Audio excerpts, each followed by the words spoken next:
Well, I think as the name goes, we are still faring very well. We are still holding on. Basically, Niger Delta Power Holding Company Limited is a Nigerian company owned by the federal government of Nigeria, the 36 states, and the 774 local governments. The federal government has 47% shares in NDPHC, and the 36 states and federal capital territory, plus the 774 local governments own the remaining 53%. Originally, it was supposed to be a stopgap, build and sell power plants to increase the power availability.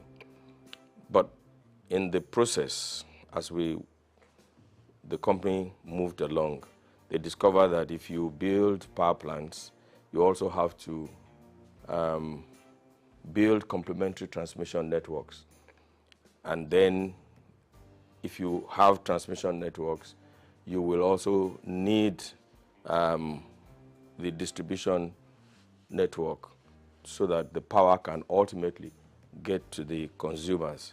And so because of the gap that was in the sector at the time, Niger Delta Power Holding Company Limited was asked to build more power transmission networks, substations, injection substations.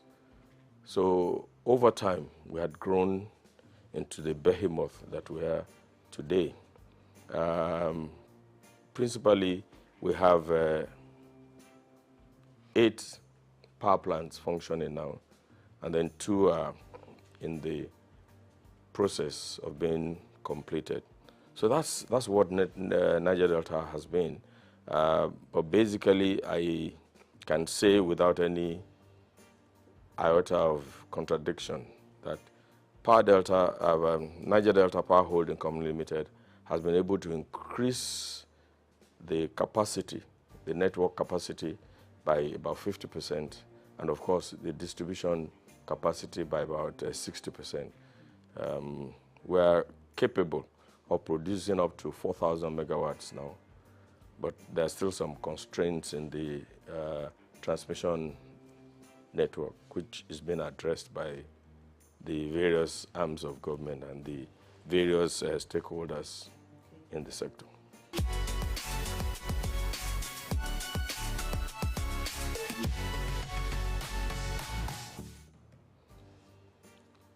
If I want to talk about the problems in the power sector, you need more than an hour program.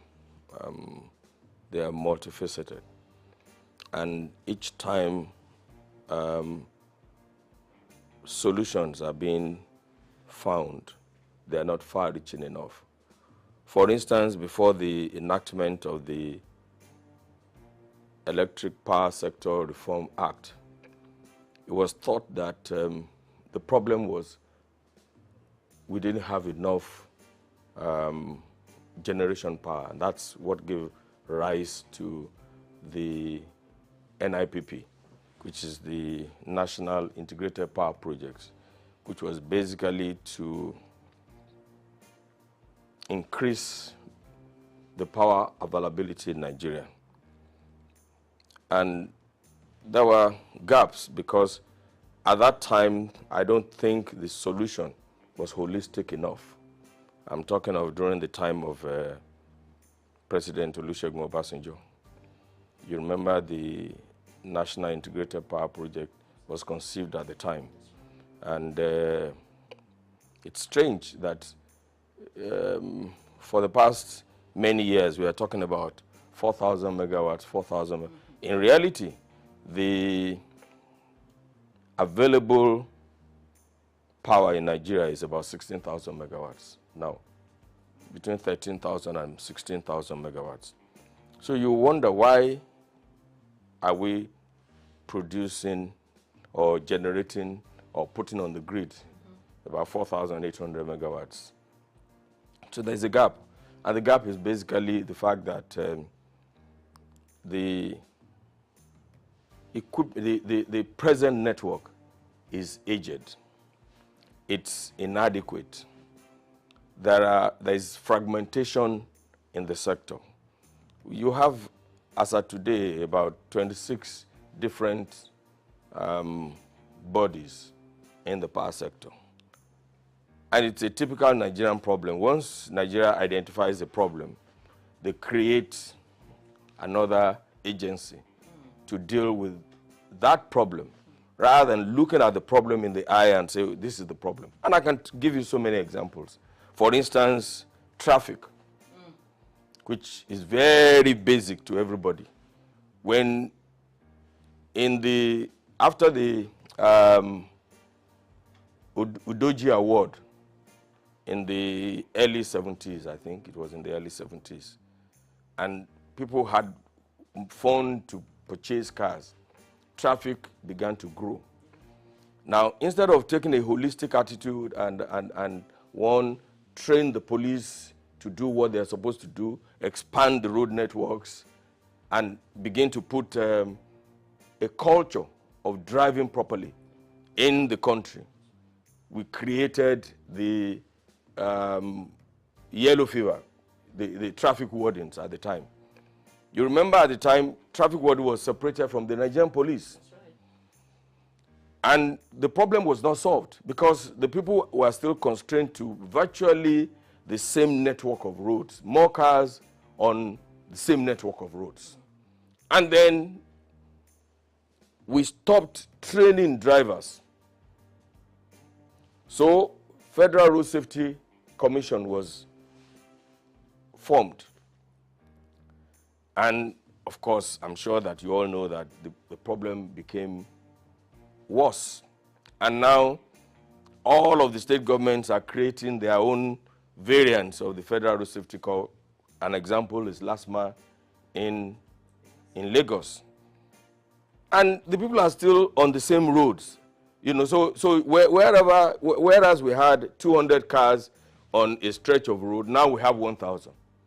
Now we have drivers who cannot read traffic signs, which are not even there. So today, when people see traffic lights, either in Abuja or in Lagos, I mean, they don't even know what to do. I'm sure that, I can't remember the last time we trained drivers in Nigeria. I cannot remember the last time we trained drivers in Nigeria. You know, it's the same thing with the issue of corruption. When we detected, corruption was increasing, we started creating so many variants of, and I always ask the question, where is the equivalence of EFCC in the countries that we're trying to be like? So we have created EFCC, we have created ICPC, we have created Bureau for, what was that other agency? Sorry? No. Those are another problem entirely. The BP and the BPP, you know. I mean, I'm talking of Code of Conduct Bureau. But in all honesty, can we say that corruption has reduced in Nigeria? Can we say that? So the problem is that we don't look at problems in the face and deal with the issue rather than creating bodies and bodies and bodies and bodies. We don't have the variants of EFCC, ICPC, and Code of Conduct Bureau in the countries that we're trying to be like. In this age and times, honestly, there are no, you don't need, it's not rocket science. There is hardly anything you want to do that has not been done before or that is not being done in some other places. I mean, so you see in various sectors that once we identify a problem, rather than look the problem in the eye and providing solution to it, we create another body. It will appear to me that it is finding job for the boys, you know, and that is one of the reasons why we are where we are today.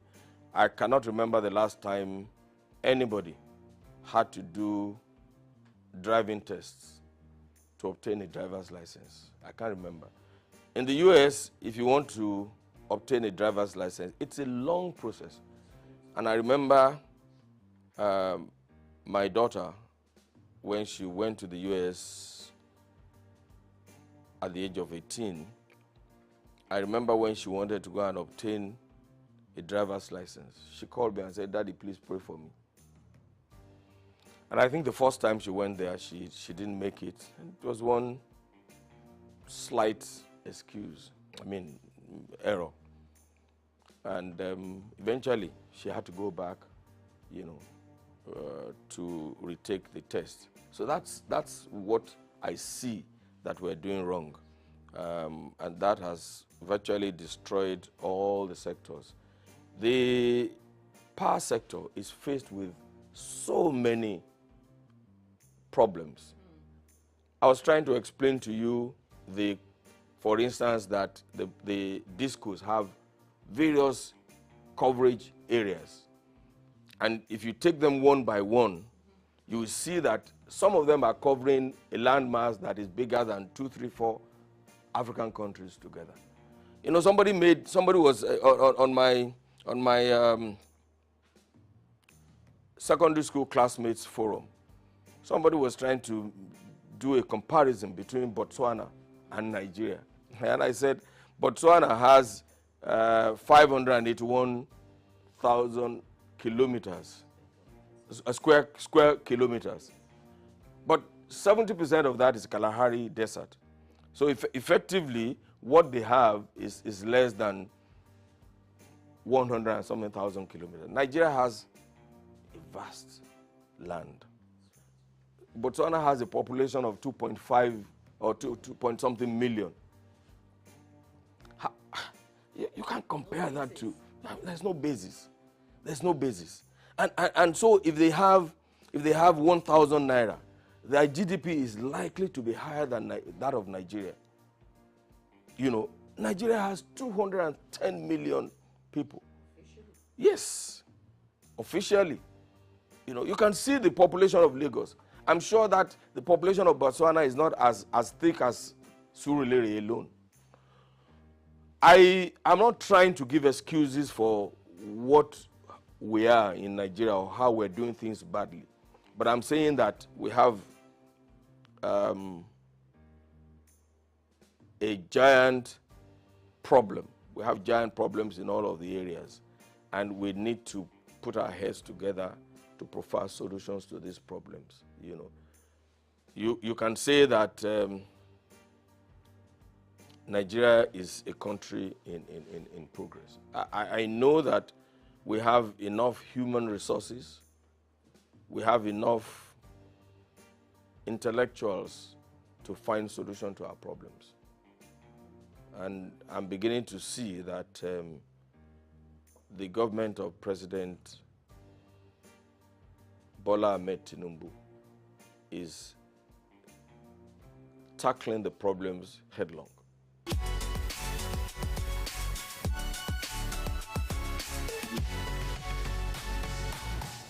I don't want to say that they work in silos.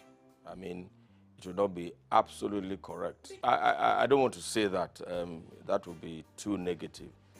I would like to say that there's need for better collaboration between all of them. And then one of the greatest things that we need to do is that there must be a coordinating agency that is not encumbered with or by bureaucratic procedures.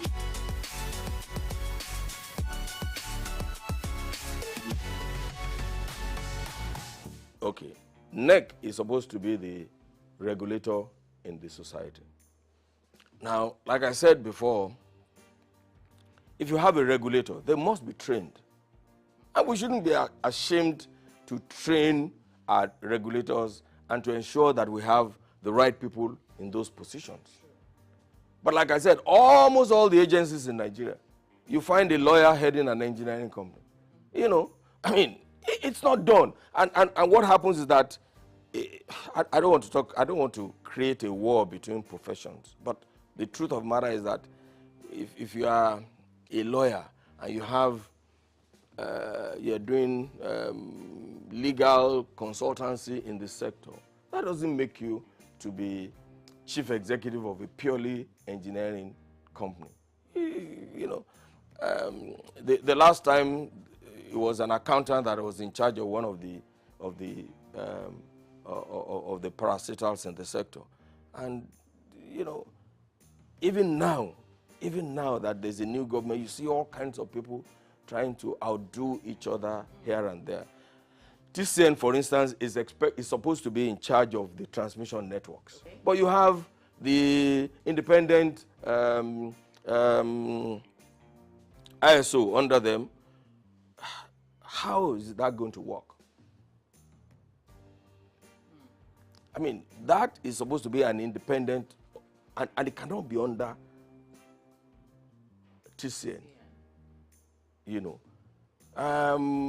the discos, for instance, who is supervising them? NERC is supposed to supervise them, but you have on the board BPE, you know, that has 40% of the shares, and they're supposed to monitor them. Are they doing that? And then now the Yoruba people say amukun eru ewo oni ewo saleni. That is, if a man is crippled or has bent knees and is carrying a load, it's not likely that the load will be straight because the legs are bent anyway. So that is the problem that we have. You know, the root cause, we are not attacking the root cause.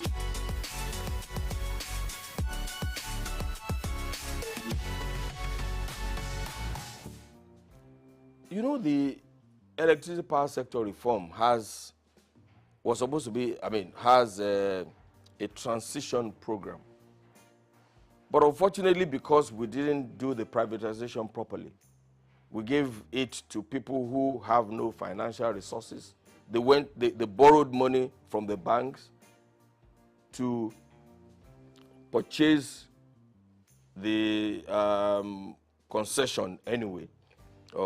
You know, because they borrowed money from the bank, they don't have enough funds to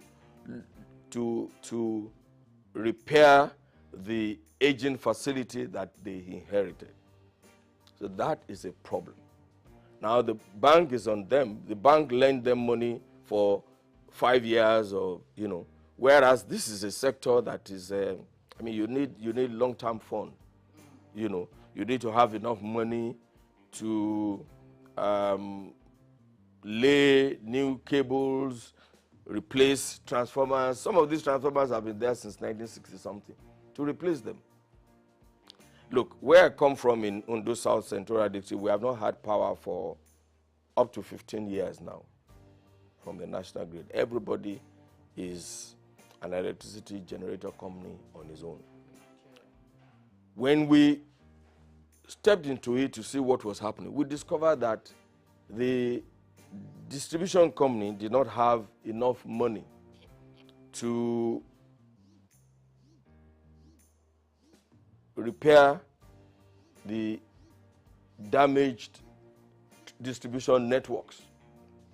So NDPC stepped into it, and we've spent almost 3 billion to repair all of that. 3 billion. Or almost 3 billion. I mean, we're talking about 6 local governments. At a point, by the time we had finished the reticulation of the networks in 5 of the local governments, we discovered that there is the source of supply is from Ondo. Ondo has a 2 by 30 MVA substation.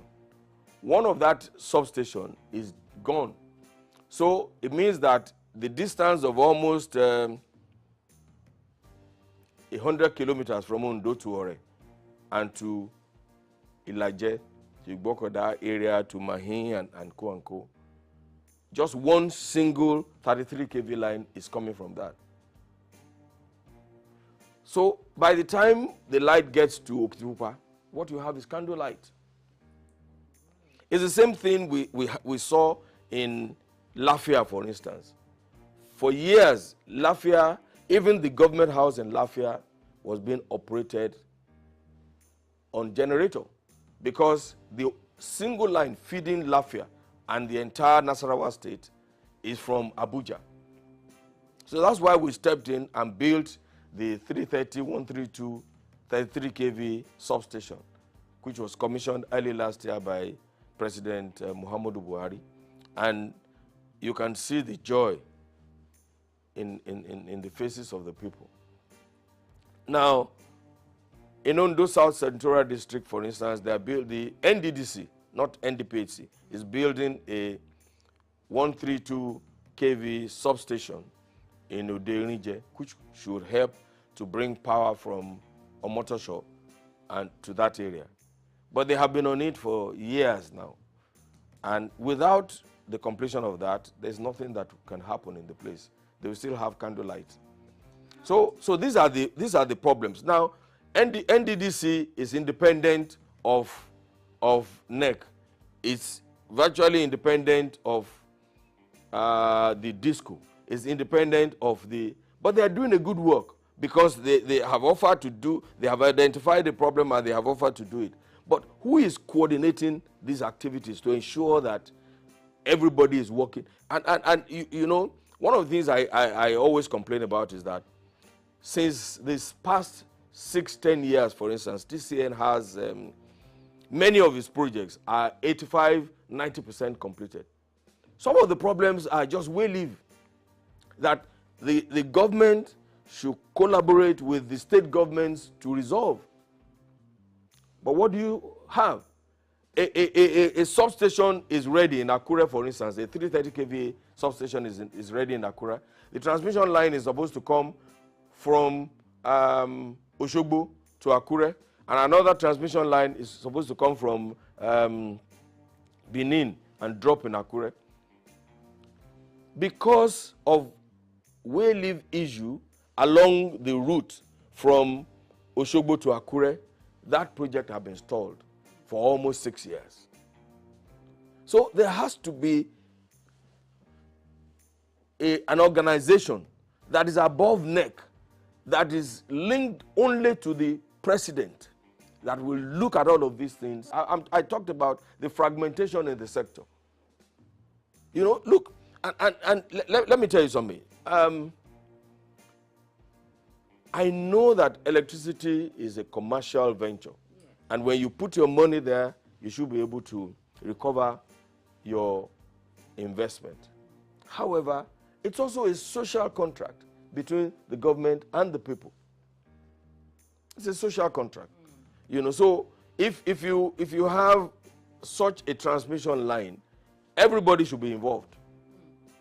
And I remember that it has to be a responsibility.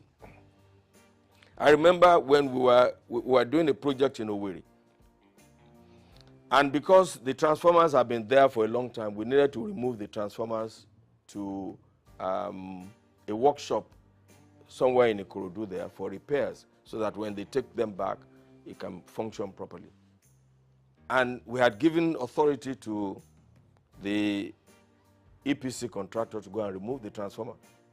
But of course, when the community saw that they were removing their transformer, this was a transformer that has not been functioning for the past 10-15 years. They refused to let them go, and the governor had to intervene. The governor also refused to let them take the transformer away.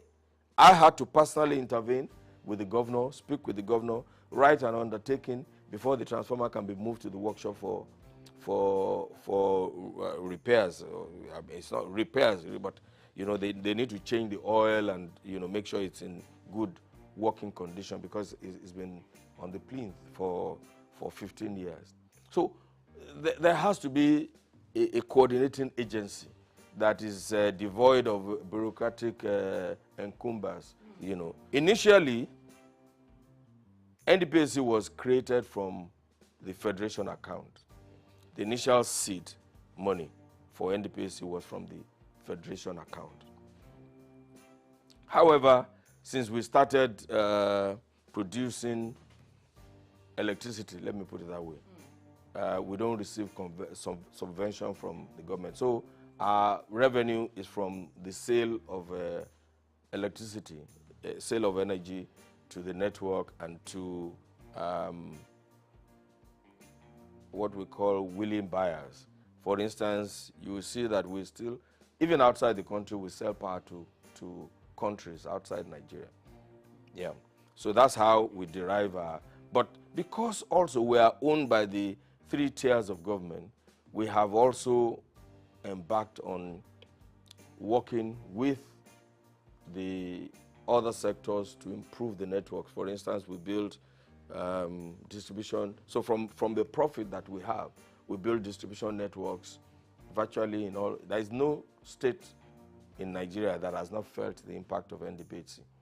And then we, like I said, the transmission substation in Lafia was constructed by NDPHC.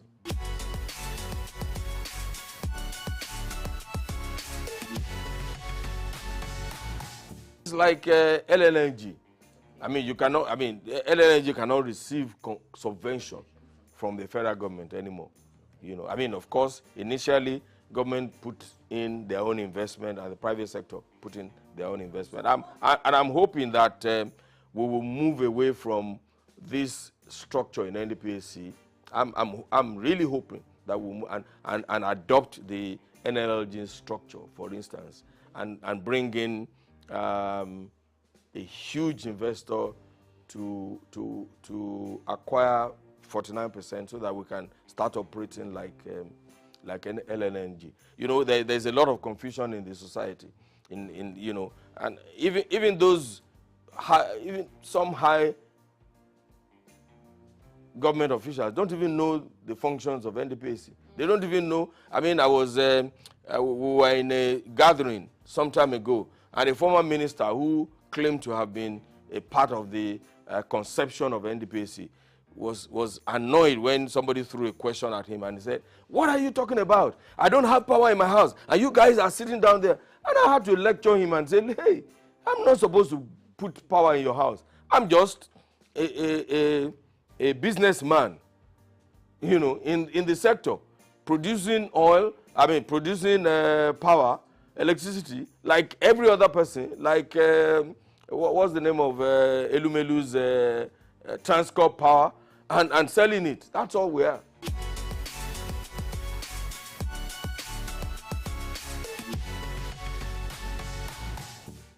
The problems are enormous. But I believe very strongly that the discos as they are now don't have the capacity. There has to be a restructuring of that sector. Under whatever you want to call it, maybe breaking their franchise into little bits. 1 or 2 of them are doing well. Eco, Disco, Ikeja Disco, yeah. Because, and also, you know, the problems are different. So, but for most of them, look, if you, let me give you an example. If you need to, under Yola Distribution Company, I mean, you know how wide that sector, I mean, that part of the country is. If you need to take a 33 kV line from one town to the other, you may be doing 100 kilometers. Whereas under the Eco Disco franchise, I mean, 100 kilometers will do 2, 3, 4, 5 communities. So we need to restructure this discourse. We need to support the discourse to develop a new program tailored to reduce ATC and C losses. What is ATC and C? Aggregate technical, commercial, and collecting losses. Now, when you take power from Ondo, for instance, to Ilaje, 100 kilometers, by the time, and don't forget that along that route, you are dropping power for Ore, for Ajebandele, for this, for that. By the time you get to the end, what you have is candlelight. So you will need to and the discos don't have the finances to do these things. I said earlier that the privatization was not properly done. Okay. I'm not sure that those people have an understanding of what they were getting into. Everybody thought the power sector was like the telecommunications sector. But it is not. the amount of infrastructure that you need to put in place, physical infrastructure that you need to put in place for power is totally different from that. Because apart from your cell in telecommunication and the handset there's nothing that you need to do. You probably don't need to put poles, pay compensation. Fiber optic is for specific areas. I mean, for specific things, and it doesn't stop the telecommunication facilities. After all, they can use satellite. Yes, they exactly from functioning very well. Okay. So that the difference is, but you cannot send power remotely. You need cables, you need poles, you need transmission lines, you need all sorts of things. You need transformers.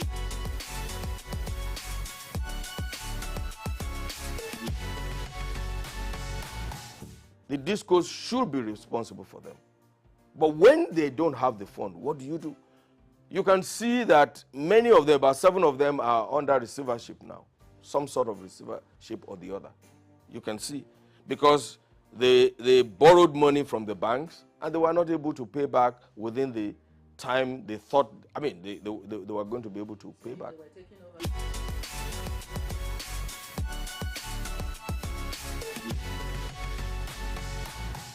You have to deal with each one of them, you know, on it has to be a tailored solution to each disco. You cannot apply the same brush for all of them.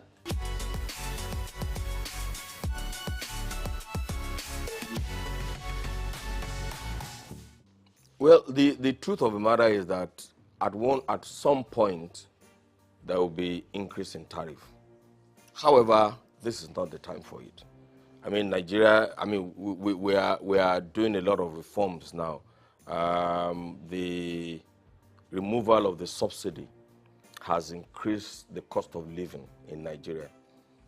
The exchange rate, harmonization of the exchange rates is also going to affect the economy and the earning power of the common Nigerian, even though that should not be the case, because I can tell you for free that no business organization was charging their customers based on the 400 and something naira to the dollar that the CBN was and that's a fraud on its own, because CBN knows that there's nobody who is selling anything in Nigeria decides the cost of that good based on the CBN exchange rate. It's simple, because they are not sure that they will get, I mean, when they need to replace machinery, raw materials, they were not sure that they could get the dollars from CBN. So this is the best thing that could have happened. The Naira float. The Naira float is the best thing that can happen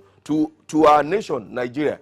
And I'm surprised, because every expert and non-expert had been advising CBN to do this for so long. So I'm surprised that the CBN was reluctant to do what is needful, and that's about the corruption in the system. So this is not the time, and I'm advising government too. This is not the time to increase tariff. Honestly, subsidizing the power sector is not good for the economy, because the truth of the matter is that 80% of the subsidy in the power sector is being enjoyed by people who can afford to pay for electricity. That's the truth. The low tariff pays only the rich. You know, the poor people just take advantage, just like in fuel too. Look, if you have 10 cars and you put all the 10 cars on the road, the poor man has only one way to go, just to go to office and come back, and you know. But the man who has 10 cars will want, the wife will take one, the children will take one, the workers will take, and that's what is happening in the sector. So yes, this is not the time to think about increasing tariff. look, in the past, the cost of diesel was very high, right? Now, a lot of people migrated to using petrol generators. Yes. Now the cost of petrol is even almost higher than the cost of because petrol burns faster. You use more petrol for your generator than diesel. So generating power in your house now, where you don't have power supply from the national grid, is a big problem.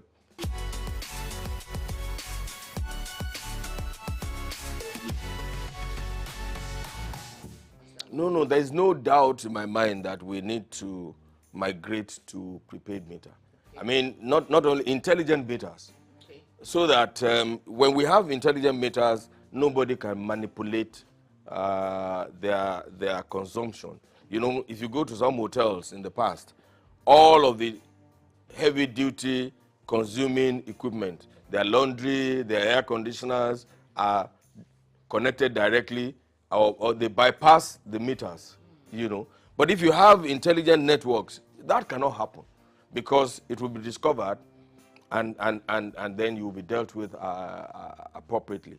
So there's no doubt in my mind that everybody, and it's in the interest of the consumer too, to acquire prepaid meters. And it's not the only prepaid meters that the discos should supply. It should be intelligent networks. Of course, I said earlier that they don't have the money to do it. They don't have the funds. What will the intelligent network, or what will it do? Look, if you had an intelligent network in a place like this, for instance, you can determine what is happening without you being there. Even on your phone, you can control your this thing. So I'm just trying to use that to explain what it is. So if you have an intelligent network, the discos in their control rooms will be able to monitor and ensure that energy theft is reduced to the barest minimum, and they can ensure proper operations in their own sector.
I'm Gode Odidi, the CEO of Mindset Media Achievers Gabro Limited.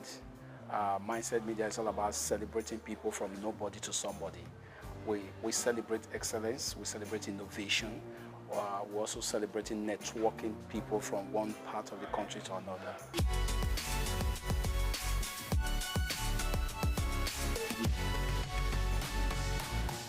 Oh yeah, the events about Global Mindset Media Achiever Excellence Awards, celebrating people with integrity. We celebrate our 13th anniversary at Lekki Noventa Hotel, Lagos, last Sunday. And I can tell you that this is the first time we are giving an award to non-Nigerians from Syria alone. They're based in US, and most of our awardees were from abroad, you know.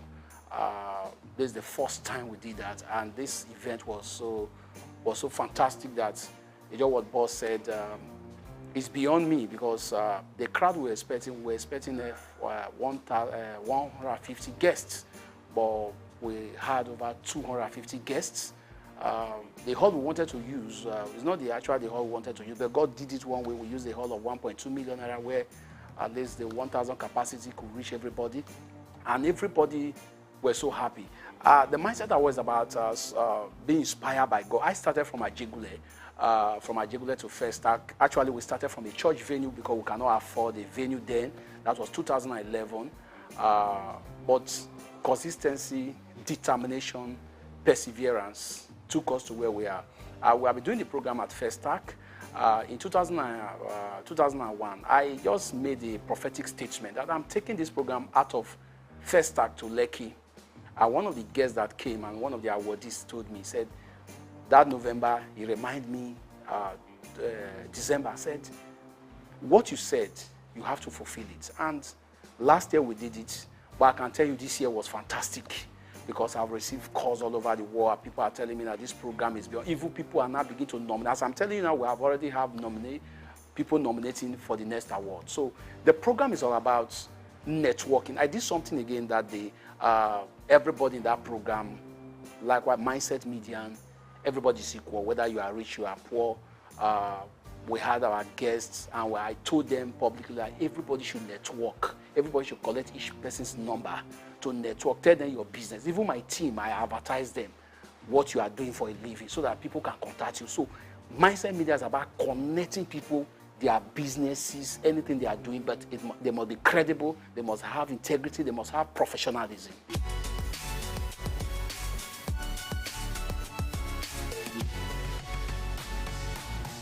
Yes, the individual that received the award, you know, from different categories. We have people from the business world, the technology. We have people from politics. We have, and the way we nominate the people, we have a style we're doing nominating our people on website. And we have our website. We advertise your name. If you are nominated, we throw it to the public. We started our nominations, that was June. Our nomination was open by June, so we started nominating people. The nomination came over 700 nominees, but we have to select them with my team to 31, because we discovered that we can't just give everybody an award. People were ready to pay, but we said we are not giving an award based on money. But because of the economic hardship, we have to say, okay, let them have a standard. We have gold table, we have a platinum table, where each of the awardees they sat down, and we did a lot of things to improve humanity in this award.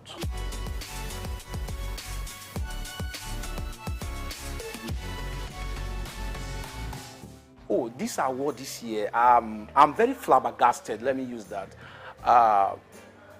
I'm super excited because this year award was fantastic, because when I met our boss here, the first day I came here, we discussed. I was super excited because this year award was fantastic. People are calling me all over the world because I have not seen that. I discovered the award has grown beyond me. As what boss said, it has grown beyond me, because even my team we couldn't even we couldn't even meet up the people, the guests, and I was surprised. And we did so many things what we have not done before, because in every year of our awards, every mistake we have done, we improve on it the next year. But this year we did something very fantastic. We brought things that world-class awards, Headies awards. We brought classic things into the system. He now made it look so, so great that people were saying, is it God or this? Somebody was asking, do I do ritual? We're asking, what happened? Even people saw the picture. People are still calling me from Sweden. People calling me for UK, telling me that, are you the one doing this award? You did an excellent job. What we did is that we have to go through a lot of people who are experienced, like Mr. Victor Oluwafemi, a lot of people who believes in my dream. I listen to their advice. I even listen to the advice of my team. And so as young as them, when they brought the ideas, I said, okay, let's work on it. And those ideas work for us. So, and at the end of the day, we did so many things. When you look at the economy and look at such an event put together, so if our people went home and they are thanking God today too.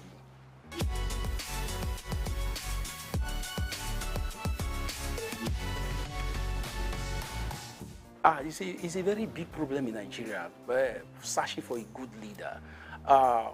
The economic hardship is not helping matter. And today, for you to see young people driving leadership force is very difficult now, because they have made the system so very poor that you have to think about your stomach first before you talk about quality leadership. And this situation is that it just depends on youth like us who are determined, I resigned from my political appointment. I had a political appointment. I was supposed to be in Abuja with a senator who won the election. I was the chief press secretary. I have to resign because I discovered that my vision was so great. I don't want to sit down somewhere waiting for political salary and other stuff, killing my vision that I've built for 13 years. I have to resign to enter the streets, which I am. So to build leaders, it will take years, because first of all, let's look at how Nigeria was given. It was a foreigner that gave Nigeria this name, Florence Shaw. That means everything we are doing in Nigeria is foreign. We cannot live without foreign things. So you don't expect quality leadership at this moment, because we are not really electing the right leaders in the right positions. If, for example, the last elections, Nigerians came out and vote. If our votes are counted, Nigeria can decide that this is the person we want. If you make any mistake, we'll tell you, go out of the leadership. But it's not like that. So it will take some years, because the system has impoverished, have made many people poor. So when they see money, they can say anything. They can support anybody they like. But I'm praying that by God's grace in my generation and other generations coming, they should also look at how you as a youth must be self-employed. Self-employed means that you should, when you see something that is wrong, say it out. Even though somebody is paying you salary, tell the person this thing is wrong. So if we're able to have such leaders in place, Nigeria will have a better leadership, but it will take years.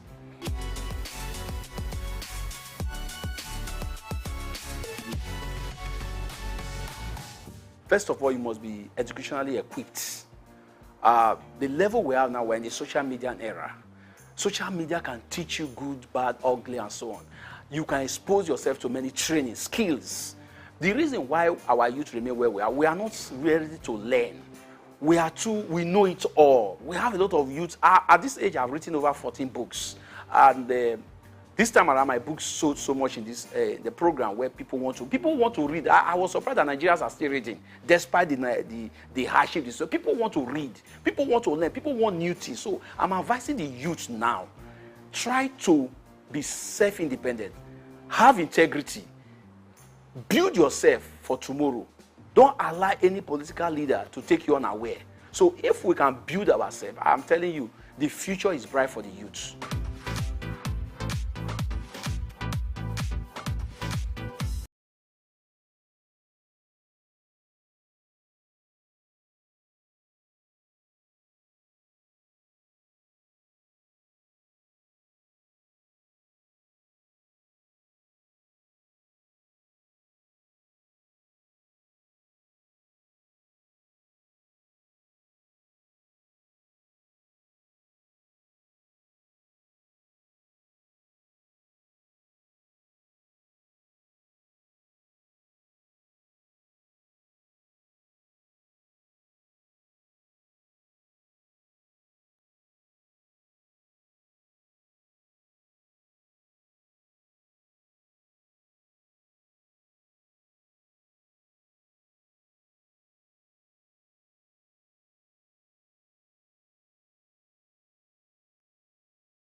Well, Supporters Club had been there for 66 years when it was founded officially, but those who funded it were just doing it for the fun. We just come to the field, drum, sing and go. Nobody gave them any recognition. But I joined them in the year 1977.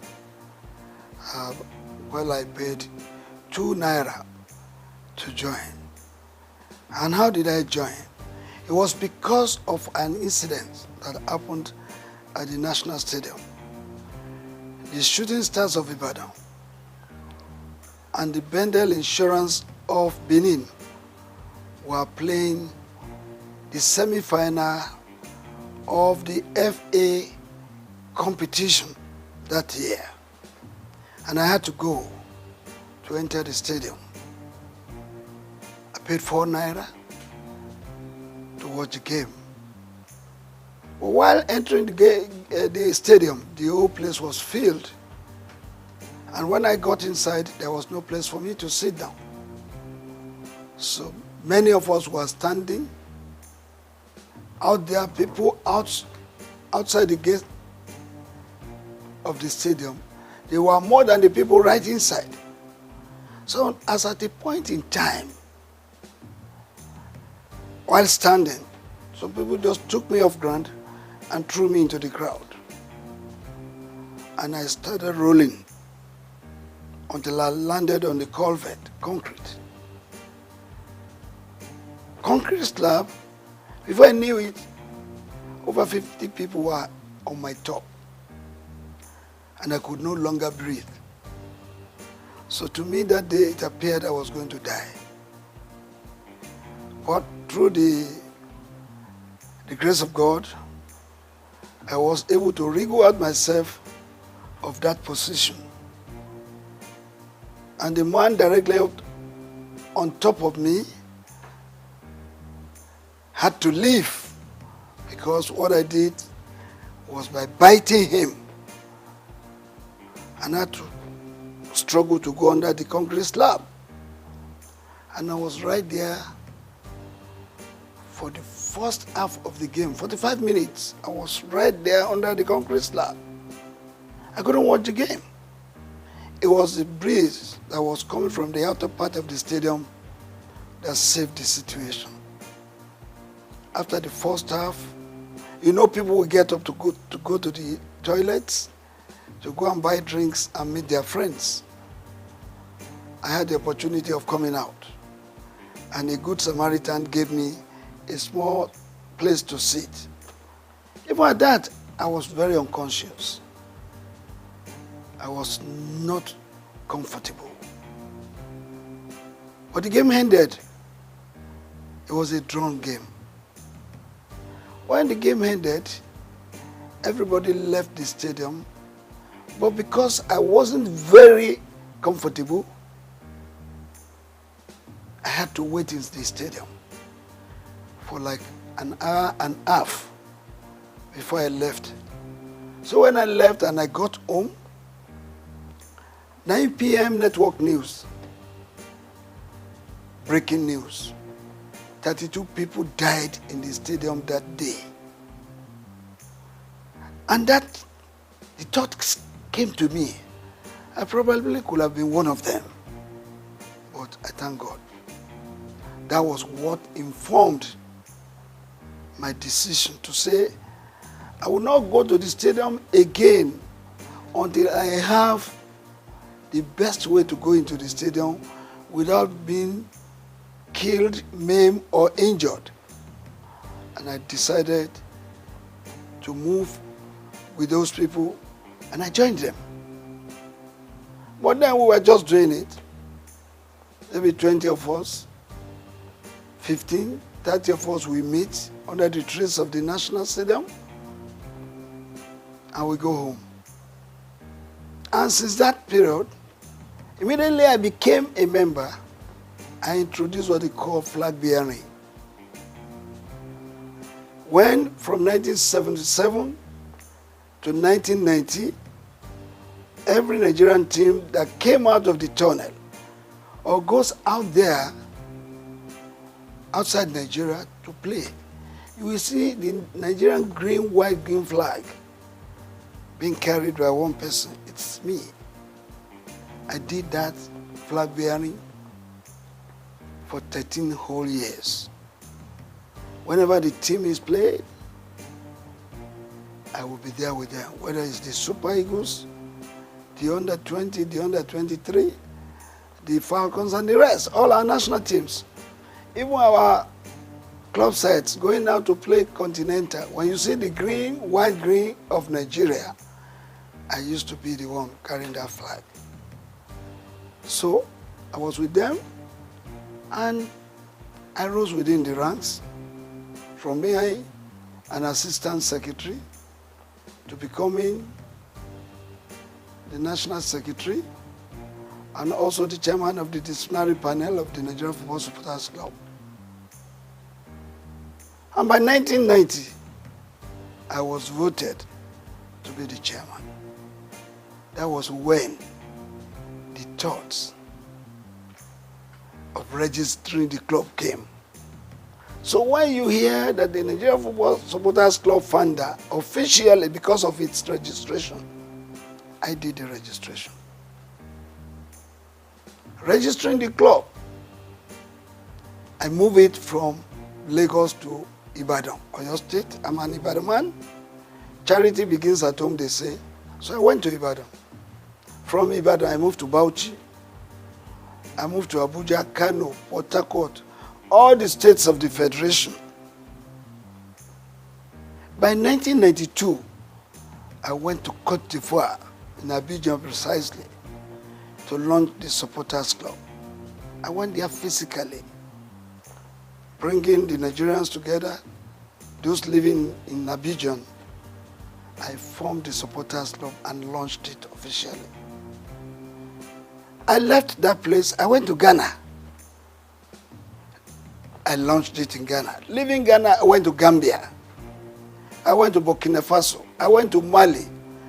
I went to Republic of Benin. I went to Togo. I went to all the countries of Africa, putting the Supporters Club in place in those countries. By 1995, I moved to the United States of America. I launched the Supporters Club at the Giant Sports Stadium in New Jersey in 1995. After that, I went to France in 1997 to launch the Supporters Club in France in 1997, because we were already thinking of going to France to play in the World Cup. And if the Super Eagles will not have enough supporters there, what will happen to them? Don't forget that I led the Supporters Club to the United States of America for the very first time we played in the World Cup in 1994. I was at the Copa America in 1995. That was when I had the opportunity of launching the Supporters Club in America. In 1996, I led the Supporters Club to Atlanta 96. And the winning of the trophy, the gold in football event, made possible by the Supporters Club, support of the Supporters Club. Because when you listen, when that match, you remember that we played a match with Brazil in the preliminary stage, and we lost 1-0. But we had the opportunity again to meet them during the semi-final. And during the semi-final, Brazil had given us 3 goals. We were trailing 1-3 at the interval. And when the second half came up, we were given a penalty, I think 25 minutes to the end of the game. One of our players, I don't want to mention the name, but he knows, he lost that penalty kick. That was when God told me, sing this song. It's a miracle working God. It's a miracle working God. He's the Alpha and Omega. He's a miracle working God. Of course, my members chorused. Indeed, miracle came. We scored the second goal. And the then Minister of Sports, Chief Jim Nwobodo, came to our stand and said, Ladipo, I heard you guys singing, it's a miracle working God. It's like God is going to make a miracle to happen today. I said, yes. And we continued. I changed the song. I have a Father who never fails. I have a Father who never fails. I have a Father who never fails. Who never fails. Who never fails. Forevermore. Amen. Jesus never failed. Amen. Jesus never failed. Amen. Jesus never failed. Jesus never failed. Jesus never failed. Forevermore. We scored the third goal. Then another song came. Poya chukuna gaza. Poya chukuna gaza mere. Messiah yobiuma. Poya chukuna gaza. The match ended and there was to be the extra time. And that time it was a sudden death rule. Immediately I sang that song, my people chorused. And the ball was coming to Kanun Wakwo. He was backing the goalkeeper. Chested the ball, raised it up, turned around and tapped it to the net. And that was the 4 goals the Nigerian team scored against Brazil. And they started crying. And I decided to form another song. When Nigeria beat Brazil, when Nigeria beat Brazil, oh, Bebeto start to cry. When Nigeria beat Brazil, why Bebeto? Because they pulled him out. They were thinking they were reserving him because they thought they would meet Argentina in the final. Unknowingly to them, that they will be beaten, they don't know. So I did that song and we sailed into the final, meeting Argentina in the final. And that again happened. Argentina was leading us 2-1. But we came from 1-2 to beat them 3-2. Yeah, to answer your question, I did that to tell you what the supporters club is to the team. And what this man felt by registering the club is that I have that belief. And it is general. Everybody must have it. That this is Nigeria, it's our country. We have to do something by giving it a positive image, whether in Nigeria or outside. You do know that all of us cannot be Mr. President of Nigeria. All of us cannot be governors, and not all of us will be members of the National Assembly. But all of us as Nigerians have special roles to play in giving our country a befitting and positive image. That is the reason why this man has been following football supportership all the time to date.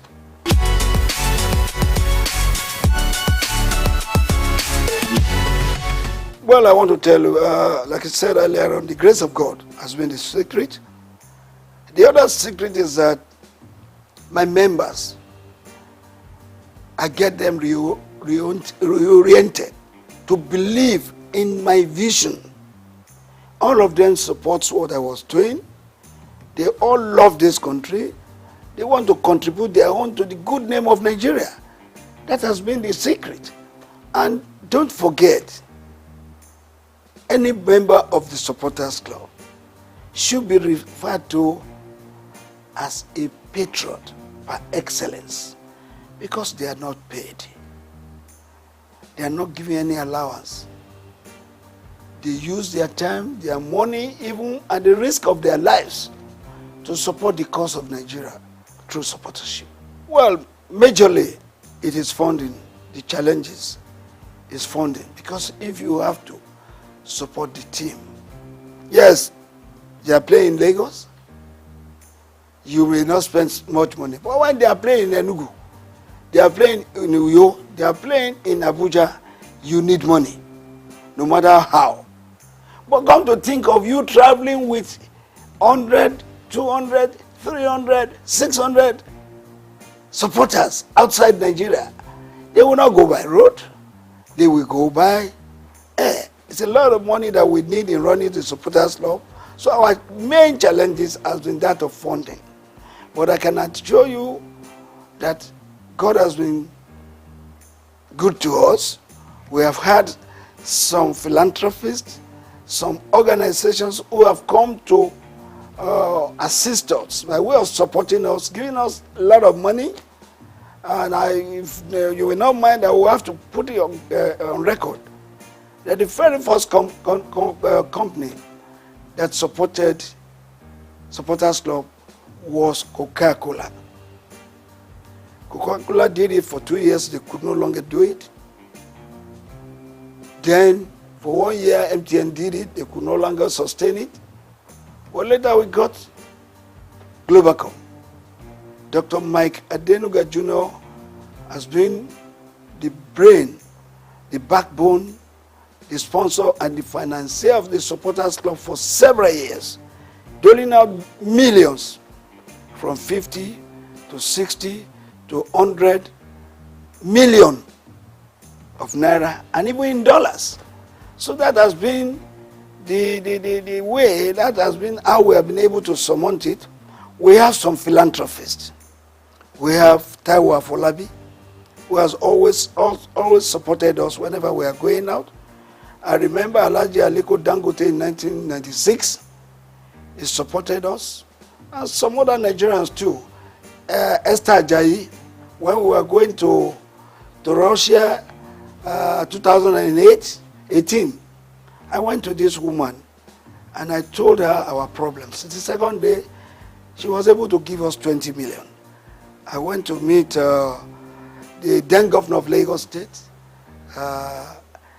His Excellency Governor Ambody. He gave me 10 million.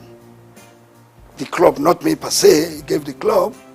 And when we were going to Brazil in 2014, that was the very first time any government supported us. We went to Brazil. Before going, I visited the then president, Dr. Goodluck Ebele Jonathan. After decorating him as our patron, he pronounced a 50 million naira grant for us to go to Brazil. Actually, we were going to request from him a whole plane to take us there because we were going for a national assignment. Supporters Club is a selfless service. But the president gave us 50 million. I mean, Goodluck Jonathan. But we ended up spending 189 million. The difference of that was raised by me going to Dr. Mike Adenuga, Taiwo Afolabi, Esther Ajayi, Ambody, and the rest. That's how we've been running the club. We've been running the club, meeting people who lost the game of football, who lost Nigeria, and they have been helping us.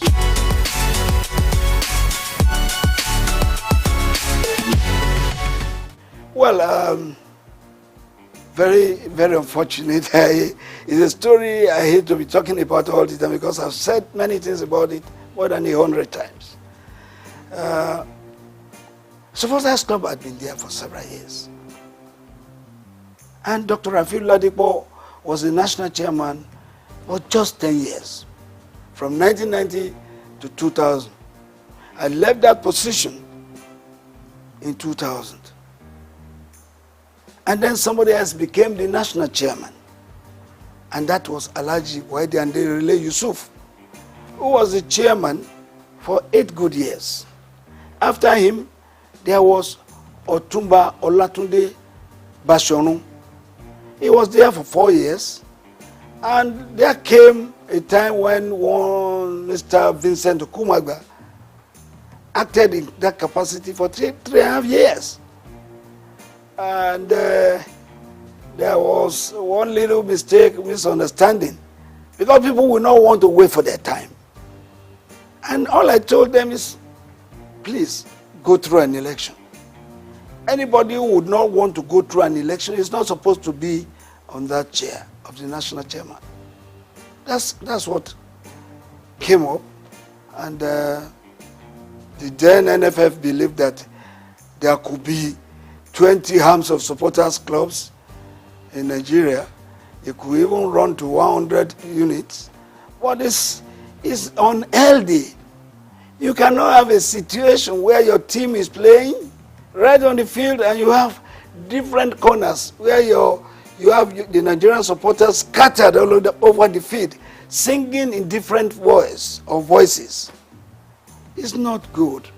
But look, I've been able to manage it because God has told me that supporters must not die. Supporters club will not die. I have to be patient to let them see reasons why the supporters club should go and support the teams with unity. As a unit, go and support the team.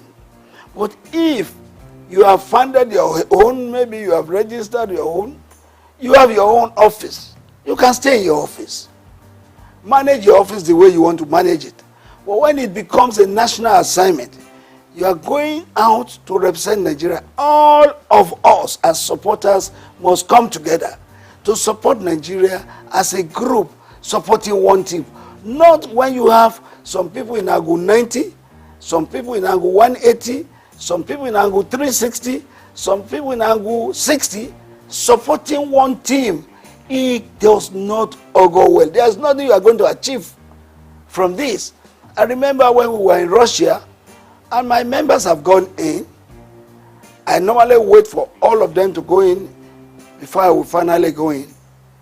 So when I was going in as the last person, I entered the stadium and I saw them, some people up there, I saw some people on the left, I saw some people on the right. And when I was going to meet the band boys, some of their security men came to me, I'm in Russia, and asked me where I was going. I said I was going to meet my people. They said I should bring their ticket, my ticket. And when they saw the ticket, no, you can't go there, go there. That place is not yours. Your seat is downstairs there. How do I coordinate the activities of my members? This is what we've been telling them. Supporters club must be united. They must come together, sing together, cheer the team together, and let us have a befitting result. When the referee and all the match officials see a group of people, even if you are 200 or 300, converging in one special place together, in your uniforms, in your green and white, and you are singing, they know you have come to support your team. So it takes them every reason to want to do the game better. Well, when you are not there, in a capacity crowd of 90,000, we had 5 supporters here, 2 there, 7 there. When the Argentines were about 87,000 in the field, singing for their team. So I believe that the supporters club must be together. I've been able to manage it now, up to now. The national chairman of the supporters club as we speak is Reverend Samuel Ikpeya. He coordinates the activities of the supporters club in Nigeria. While worldwide, I'm the president general because we are supporters club in all the other countries of the world. And when we come together, there must be one person. There must be the head. We have the president of the supporters club in Cote d'Ivoire. We have the chairman of the supporters club in UK. In all Francophone countries, the head of the supporters club is called president. In Anglophone countries, the head of supporters club is addressed as Mr. Chairman. So the President General is not just what we just came out with. It's because there's a need for it. That's why the President General worldwide comes up. Well, I have told you a lot of people don't want to wait for their time. And when you don't wait for your time, what do you lose? You lose much. There was going to be an election. And I called all of them, go and pick your nomination papers for the election. But some of them would not want to because they want appointments. And I don't believe in appointments because we have a constitution in the supporters club that says everybody and anybody who wants to be an officer must contest for election. I insisted that there must be an election. Some people would not want an election because they know, probably they believe they cannot win. They decided to say, oh, let's go our way because we don't want election. That's it.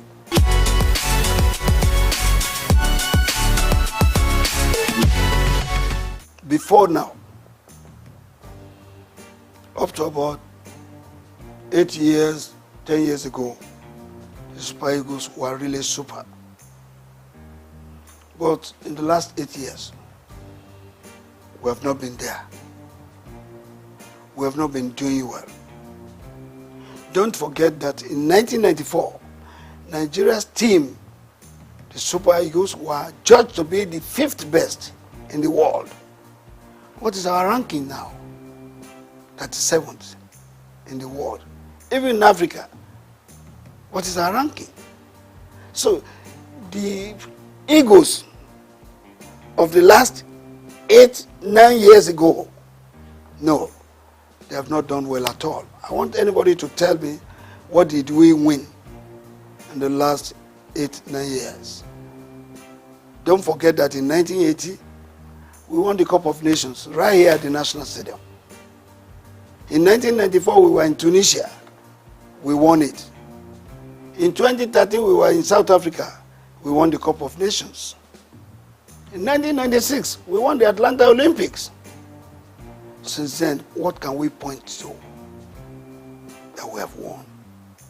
So the Eagles of the last 8, 9 years, no. They did their best, but their best was not good enough for Nigeria. And that's why we didn't win nothing. But I want to believe that the present crop of Eagles being put together now, going for the Cup of Nations, we want to write their names in gold.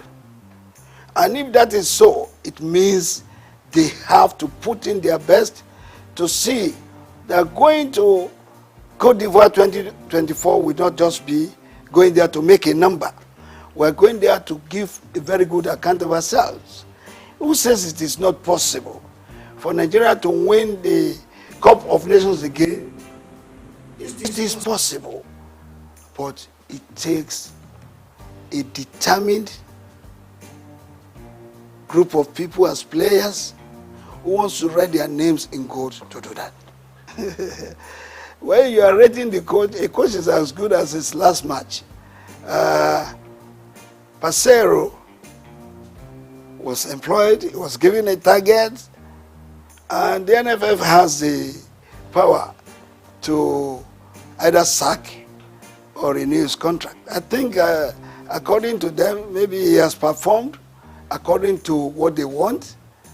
But for me, as a Nigerian, I want Pasero to go to Côte d'Ivoire and show us that he is serious and show us that the Super Eagles can still fly and make us get minimally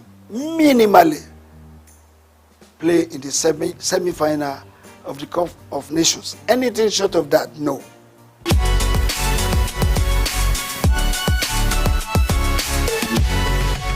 Well, I want to believe that our Nigerian coaches are good. There have been 2 or 3 foreign coaches that have done well. Westhoff, Bonfrejo, and this witch doctor, what's his name again? I'll remember his name. This guy qualified us to play in the World Cup with a match to go. The witch doctor. Well, the witch coach, we call him, we remember it, now it will come back. So, since then, there's no foreign coach that has done better. I was one of the people that went to London to recruit this man I'm talking about. When we recruited him, he came to Nigeria and he made us to qualify for the World Cup with a match still to go. Philippe Trousse. I was there in England where we interviewed him. Well, since then, it has been one coach coming to take our money, not giving a very good account of us, of himself. But the Nigerian coaches, let's also praise some of them. Some of them. The late Shuaibu Amadu qualified us to play in the World Cup, even though he did not take us there. The late Stephen Keshi also made us to win the Cup of Nations of 2013 in South Africa. So if that happens, who says the Nigerian coaches are not good? Some Nigerian coaches have proved themselves, but they still need to do more. But these two coaches, exceptional. That is the real reason, the real controversy we're having between the NFF and the coaches. You don't hire a coach if you know you cannot pay his wages. You must be ready to pay his salary as a twin deal. There's no coach who will labor and labor, and after which he would have trained your players and you are owing him salaries of 5 months, 7 months. Which coach will take that? Where is that happening across the world? Nobody will accept that. So that has to be looked into. And that is why the NFF has got to look for serious sponsors and raise funds for them to be self-sufficient, to be able to take all these challenges of paying the coaches wages. That is a big problem. And I think the present NFF board, led by Ibrahim Guzo, will look into that, look for sponsors, serious sponsors who are interested, not just interested, but who are genuinely interested in the Nigerian game and in the Nigerian nation. You may be interested in the Nigerian game, but if you are not interested in the Nigerian game, the Nigerian nation, you may not give what it takes to do. You must have the love of this country at heart, and then love the game also.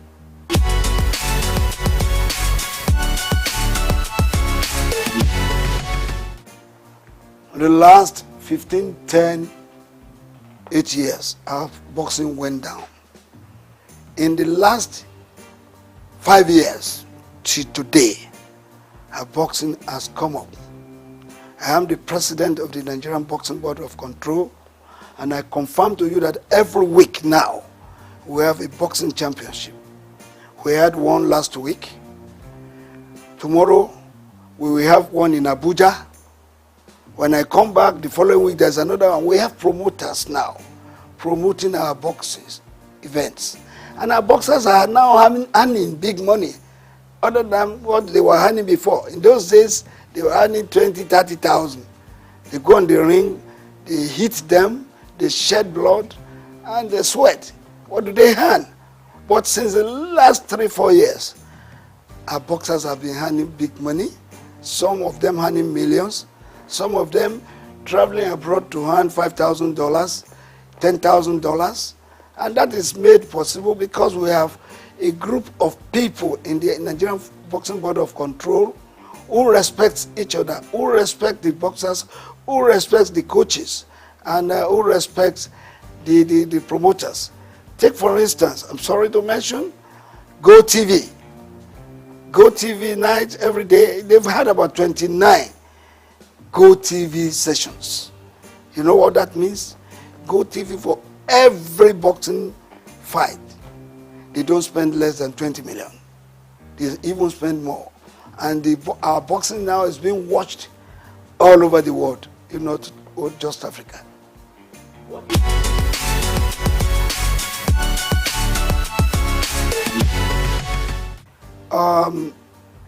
A lot of things have been said about this.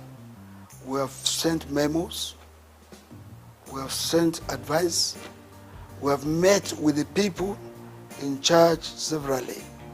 I've had to write to both the Minister of Sports, the National Assembly, and the rest. How can we develop our sports? It's very important. Without grassroots development, you won't be there. As a matter of fact, Kanu Nwankwo happens to be a product of the Nigerian League. J.J. Okocha, product of Nigerian League. Finidi George, Emmanuel Amunike, and all of them played in the Nigerian League. How many of our Super Eagles players, those that are playing for us now, do you see what developed here? Maybe you have 2 or 3 home-based players playing. But the real product for our football development, they are here in Nigeria. We have to go back to those things we were doing that time when we got the likes of the Segun Odegbami, Henry Nwosu, Christian Chukwu, down to Stephen Keshi, Okocha, and the rest. We have to go back. We don't have to rely on those players who have been serving us in the last 12, 15 years, believing that they will continue to serve us the same way. No matter what you do, players will get weak. They will age. And when they are aging, that's when they start referring to them as tiring legs. You need replacements for them. How do you get that? You can only get them from the local scenes. We have various clubs in Nigeria playing the leagues, the Premiership, the National League, and the rest. 20 teams in one. Do you know how many of our boys out there that can play football if we harness them, bring them together, and give them the right training? Of course, let me ask you, how many of our club sites have feeder teams? Feeder teams, they are very important to the development of the game. When you have a junior player playing the feeder team and is maturing, bring him to replace a tiring leg. In the senior team, how many of those teams that we have can boast of feeder teams? How many of them can boast of their own fields? Perhaps we have about 3 clubs that are privately owned. But others are owned by governments, state governments. And state governments, what do they use them for? For political gains. And if it is political gains, well, it's off it. Let's do football like it is done elsewhere. Football is big business. People are making billions of dollars in football. Nigeria can do same. If we do same, we will take off all this nonsense. The boys going about doing a lot of violence, going to do yahoo, going to do kidnapping and the rest. You will have all of them looking forward to becoming millionaires and billionaires in future. And of course becoming employers of labor apart from fending for their families.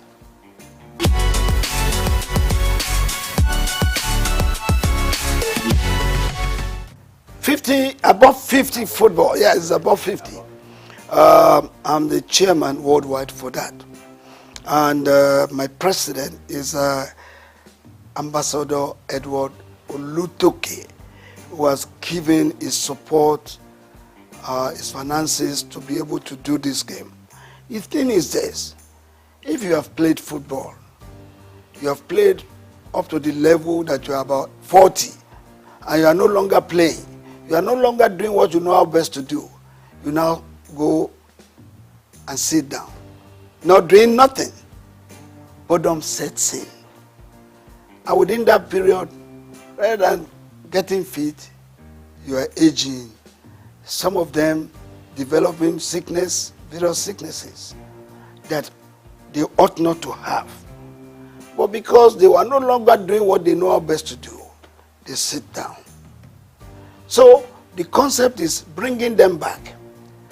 Not just the footballers, but anybody above 50 could play football, keeping fit, and above all, living a standard life, making money. There's a way, we have one thing we are developing with the above 50 concept for you to make money. Anybody who is above 50 and has no car of ease or no house of ease or a home has not been living standard.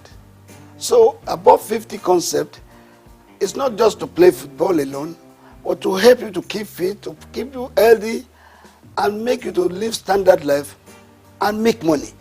That is what we are doing. And as I speak with you, Brazil has embraced it. Mexico has written to us that they will want to play with us. The last competition we had 8 clubs. Ajegule, Surulere, Redeem, Itiraikate, Abeokuta, all of them, they came to play at the National Stadium. And the prize, the winner's prize was 5 million, which was paid instantly. The second place was 2 million, while the third place was 1 million. And we put a lot of money in organizing that. We are going to start the second edition very soon. We are now having clubs from Benin, Edo, where people from Abuja, people from Kwara registering to be part of the above 50 football.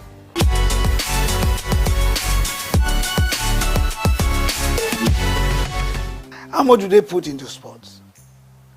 What you have in sports is noise. How much money do they put into sports?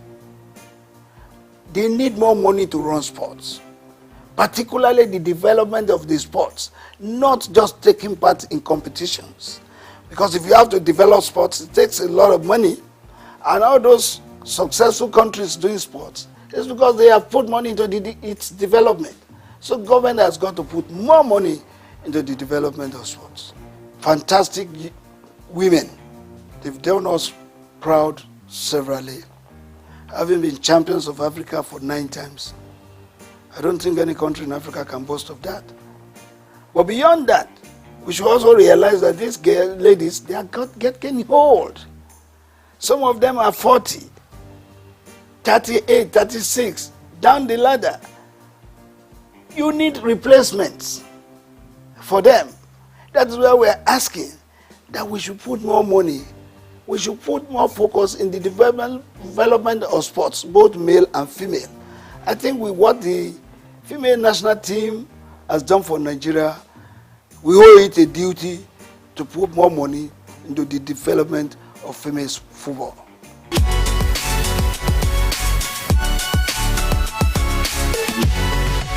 I'm not thinking about that. If I want to, I would have been in politics, party politics. I would have been there, and by now I think I would have been something else. But no, I chose to be part of giving an image to Nigeria, a good image, positive one.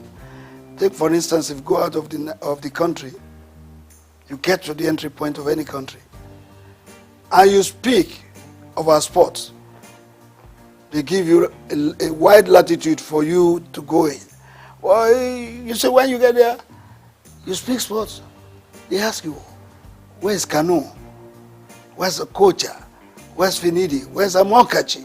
That means they recognize Nigeria sports. In fact, that's the only thing we can be proud of right now. Every other thing we talk in diversities.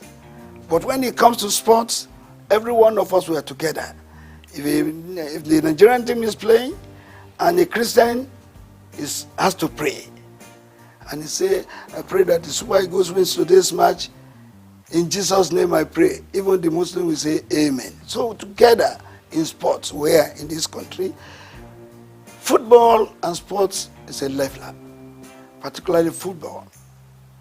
Football unites not just the states, it unites the country, it unites the countries of the world. So I believe we can do much more in promoting and supporting our sports so that we get the best benefits, as we say. First and foremost, I want to use this opportunity once again to congratulate him on his appointment. I've met him twice now, and I'm going to meet him soon again. And why am I going to meet him is to advise him on what I think from my own views and from what I've seen to improve sports. First, we have talked about it. The development of sports is key, not just the taking part in competitions. Because if you are not developing sports, you are only taking in competition. If you don't win, what happens? But if you develop sports, one, you are helping the youth. Two, you are helping the nation. Three, you are growing the economy. And thirdly, you are removing restiveness and restlessness of the youth in the society.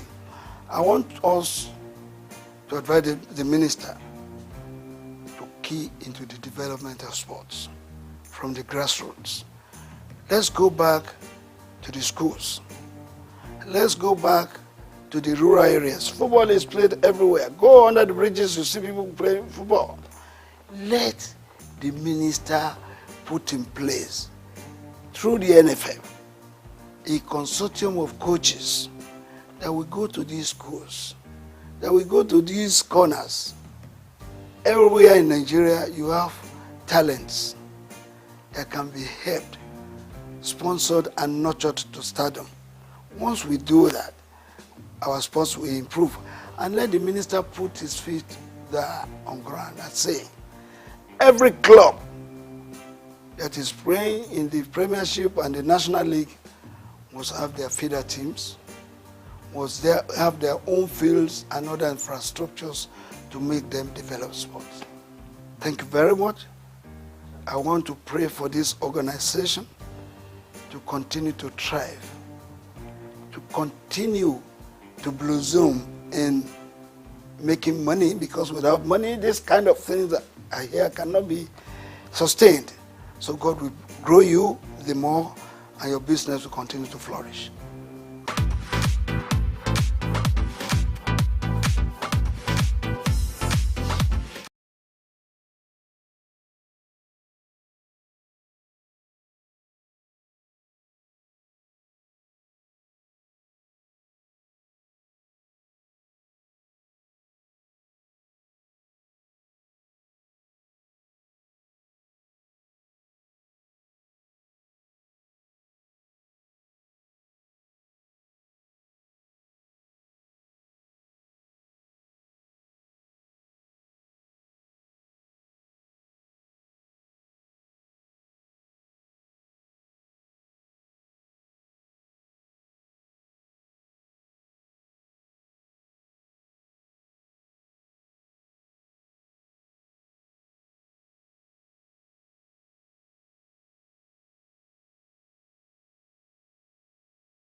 Well, I think as the name goes, we're still faring very well.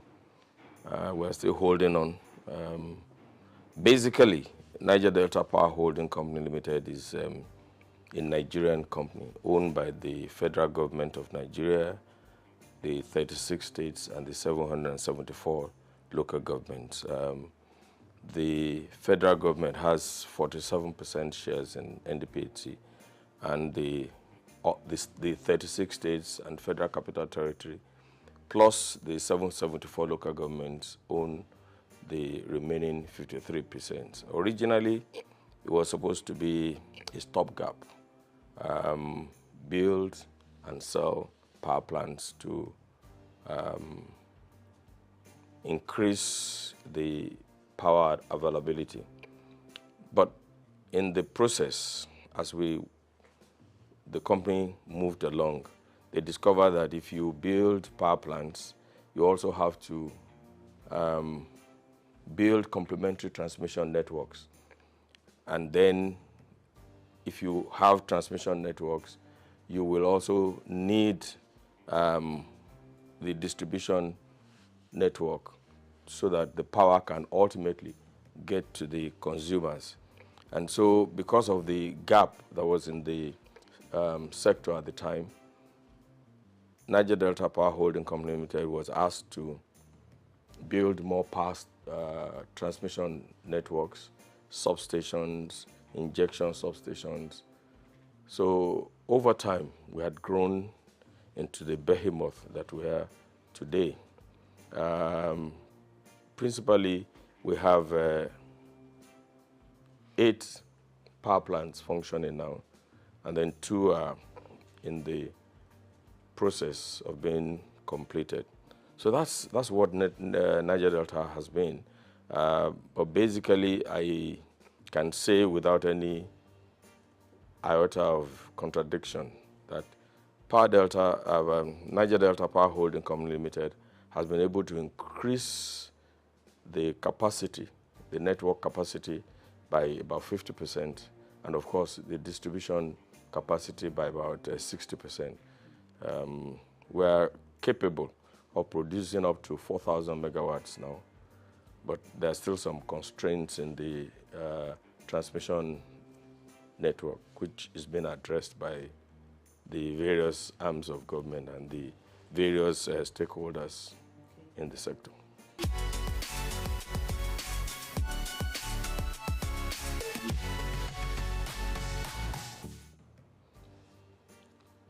If I want to talk about the problems in the power sector, you need more than an hour program. They are multifaceted. And each time solutions are being found, they are not far-reaching enough. For instance, before the enactment of the Electric Power Sector Reform Act, it was thought that the problem was we didn't have enough generation power, and that's what gave rise to the NIPP, which is the National Integrated Power Projects, which was basically to increase the power availability in Nigeria. And there were gaps because at that time, I don't think the solution was holistic enough. I'm talking of during the time of President Olusegun Obasanjo. You remember the National Integrated Power Project was conceived at the time. And it's strange that for the past many years, we are talking about 4,000 megawatts, 4,000. In reality, the available power in Nigeria is about 16,000 megawatts now, between 13,000 and 16,000 megawatts. So you wonder, why are we producing or generating or putting on the grid about 4,800 megawatts? So there's a gap. And the gap is basically the fact that the present network is aged. it's inadequate. There is fragmentation in the sector. You have, as of today, about 26 different bodies in the power sector. And it's a typical Nigerian problem. Once Nigeria identifies a problem, they create another agency to deal with that problem, rather than looking at the problem in the eye and say, this is the problem. And I can give you so many examples. For instance, traffic, which is very basic to everybody. When after the Udoji Award in the early 70s, I think it was in the early 70s, and people had funds to purchase cars, traffic began to grow. Now, instead of taking a holistic attitude and train the police to do what they're supposed to do, expand the road networks, and begin to put a culture of driving properly in the country, we created the yellow fever, the traffic wardens at the time. You remember at the time, traffic warden was separated from the Nigerian police. That's right. And the problem was not solved because the people were still constrained to virtually the same network of roads, more cars on the same network of roads. And then we stopped training drivers. So Federal Road Safety Commission was formed. And of course, I'm sure that you all know that the problem became worse. And now all of the state governments are creating their own variants of the Federal Road Safety Code. An example is LASMA in Lagos. And the people are still on the same roads. You know, so whereas we had 200 cars on a stretch of road, now we have 1,000. Now we have drivers who cannot read traffic signs, which are not even there. So today, when people see traffic lights, either in Abuja or in Lagos, I mean, they don't even know what to do. I'm sure that, I can't remember the last time we trained drivers in Nigeria. I cannot remember the last time we trained drivers in Nigeria. You know, it's the same thing with the issue of corruption. When we detected, corruption was increasing, we started creating so many variants of, and I always ask the question, where is the equivalence of EFCC in the countries that we're trying to be like? So we have created EFCC, we have created ICPC, we have created Bureau for,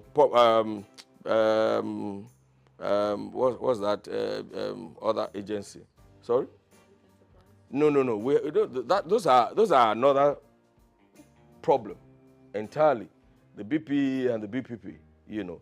I mean, I'm talking of Code of Conduct Bureau. But in all honesty, can we say that corruption has reduced in Nigeria? Can we say that? So the problem is that we don't look at problems in the face and deal with the issue rather than creating bodies and bodies and bodies and bodies. We don't have the variants of EFCC, ICPC, and Code of Conduct Bureau in the countries that we're trying to be like. In this age and times, honestly, it's not rocket science. There is hardly anything you want to do that has not been done before or that is not being done in some other places. I mean, so you see in various sectors that once we identify a problem, rather than look the problem in the eye and providing solution to it, we create another body. It will appear to me that it is finding job for the boys, you know, and that is one of the reasons why we are where we are today. I cannot remember the last time anybody had to do driving tests to obtain a driver's license. I can't remember. In the US, if you want to obtain a driver's license, it's a long process. And I remember My daughter, when she went to the US at the age of 18, I remember when she wanted to go and obtain a driver's license, she called me and said, "Daddy, please pray for me." And I think the first time she went there, she didn't make it. And it was one slight error. And eventually, she had to go back, to retake the test. So that's what I see that we're doing wrong. And that has virtually destroyed all the sectors. The power sector is faced with so many problems. I was trying to explain to you, for instance, that the discos have various coverage areas. And if you take them one by one, you will see that some of them are covering a landmass that is bigger than 2, 3, 4 African countries together. Somebody was on my secondary school classmates forum. Somebody was trying to do a comparison between Botswana and Nigeria. And I said, Botswana has 581,000 kilometers, square kilometers. But 70% of that is Kalahari Desert. So effectively, what they have is less than 100 and something thousand kilometers. Nigeria has a vast land. Botswana has a population of 2.5 or 2 point something million. You can't compare that to. There's no basis. There's no basis. And so if they have 1,000 naira, their GDP is likely to be higher than that of Nigeria. Nigeria has 210 million people. Officially? Yes, officially. You can see the population of Lagos. I'm sure that the population of Botswana is not as thick as Surulere alone. I am not trying to give excuses for what we are in Nigeria or how we're doing things badly. But I'm saying that we have a giant problem. We have giant problems in all of the areas. And we need to put our heads together to provide solutions to these problems. You can say that Nigeria is a country in progress. I know that we have enough human resources. We have enough intellectuals to find solution to our problems. And I'm beginning to see that the government of President Bola Ahmed Tinubu is tackling the problems headlong.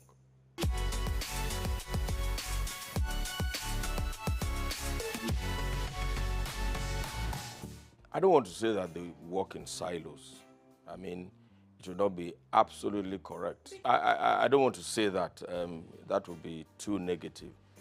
I would like to say that there's need for better collaboration between all of them. And then one of the greatest things that we need to do is that there must be a coordinating agency that is not encumbered with or by bureaucratic procedures.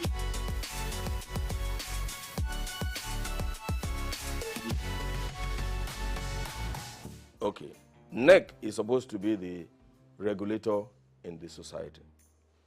Now, like I said before, if you have a regulator, they must be trained. And we shouldn't be ashamed to train our regulators and to ensure that we have the right people in those positions. But like I said, almost all the agencies in Nigeria, you find a lawyer heading an engineering company. It's not done. And what happens is that I don't want to create a war between professions. But the truth of the matter is that if you are a lawyer and you have you're doing legal consultancy in the sector, that doesn't make you to be chief executive of a purely engineering company. the last time it was an accountant that was in charge of one of the parastatals in the sector, and you know, even now that there's a new government, you see all kinds of people trying to outdo each other here and there. TCN, for instance, is supposed to be in charge of the transmission networks, okay, but you have the independent ISO under them. How is that going to work? I mean, that is supposed to be an independent, and it cannot be under TCN. You know, the discos, for instance, who is supervising them? NERC is supposed to supervise them, but you have on the board BPE, you know, that has 40% of the shares, and they're supposed to monitor them. Are they doing that? And then, now the Yoruba people say amukun eru ewo oni wosaleni. That is, if a man is crippled or has bent knees and is carrying a load, it's not likely that the load will be straight because the legs are bent anyway. So that is the problem that we have. You know, the root cause, we are not attacking the root cause.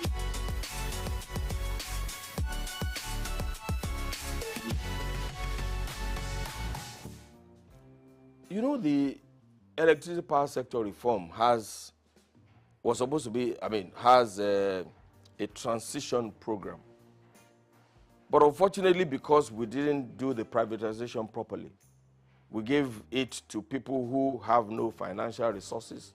They borrowed money from the banks to purchase the concession anyway. You know, because they borrowed money from the bank, they don't have enough funds to repair the aging facility that they inherited. So that is a problem. Now the bank is on them. The bank lent them money for 5 years, or you know, whereas this is a sector that is, I mean, you need long-term fund. You know, you need to have enough money to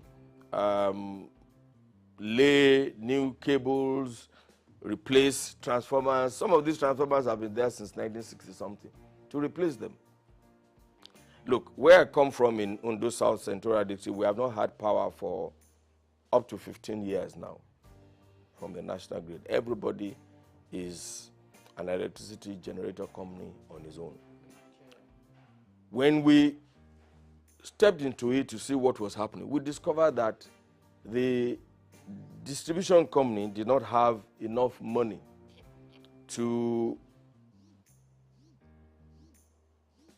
repair the damaged distribution networks.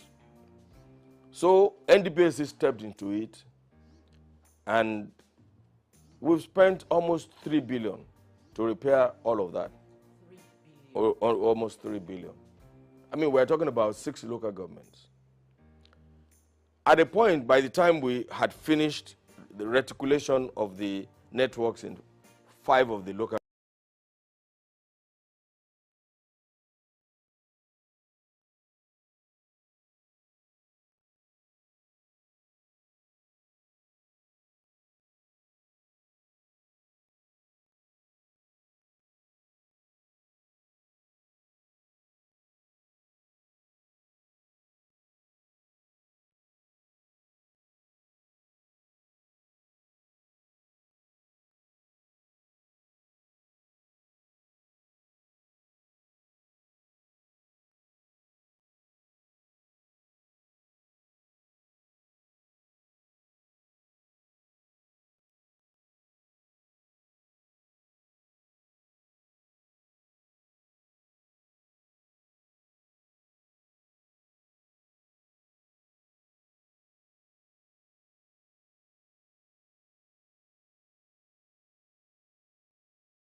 Not easy. As like I said, when we were taught by not by Nigerians. But somebody came along the line and said, we don't have to speak like English people. You can just carry on and use your own parochial background. If you are a Robo man, you can speak English the way you like. That was his own idea. Because he didn't believe in us doing all this la-di-da and trying to, say things the proper way. But that watered down the standards a bit. Because then everybody, maybe he had a relation who wanted to appear on TV and he wasn't allowed to because he couldn't speak like Ikena Ndagoba or Bojalalade and things like that, or Friday Fude or Mike Nahuru. So somebody must have gone to him and said, because he doesn't speak like any of those people who were taught by, foreign teachers, people who had learned, people who knew what a DJ, we had a Bible then, that you had to pronounce your words correctly. So he came and said, now that I'm DG, I'm not going to tolerate all this, your English way of speaking. And some other people, of course, that watered down the standards. That's not our making. We were still ready to continue the way we were doing, but then they pushed us to the background. But there were others who were able to perform well. Ruth Benamesia, Opia, Siene and of course Bimbo Oloyede, who was born in England. If you already employed those people to deliver the goods and to present your programs, you're not going to sack all of them because they speak with English accent. I don't see how that can be an offense. Cannot be, guilty of speaking English well, like the English people. But they then brought out other people. And you had the head of presentation. I became head of the presentation after I came under Guba. And you're trying to prepare your roster. You wanted to put such people online to read the network news. They say, okay, bring somebody who can speak like the Radidididu and do a little bit of Ewe on the side. It's part of our culture. So that is what is happening to TV broadcasting in Nigeria. It's all very interesting. So, this cultural milieu and bringing, a touch of Nigeria. Nigeria is doing well. In that aspect, in the music world, I think we're leading. Some of us who grew up on Handel's Messiah and Mozart, we have to sort of put our hands behind our back now and watch, all the way things have turned around. And Nigerian music is doing well. Afrobeat is reigning everywhere in the world. So really you can't find faults with that. So when they watch a bit of Fela and his children and all his grandchildren doing well, then listen to the channels on TV, you have to take what you get from there as well.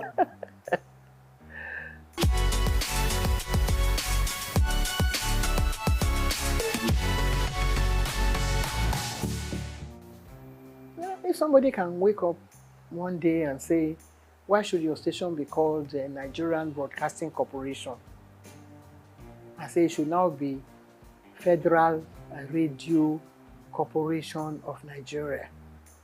Tongue twisting. It takes a long time to come to terms with. If everyone wake up in the morning and say, this is Nigerian Broadcasting Corporation, you have the call signal. Da da da da da da da da da da da. This is the Nigerian Broadcasting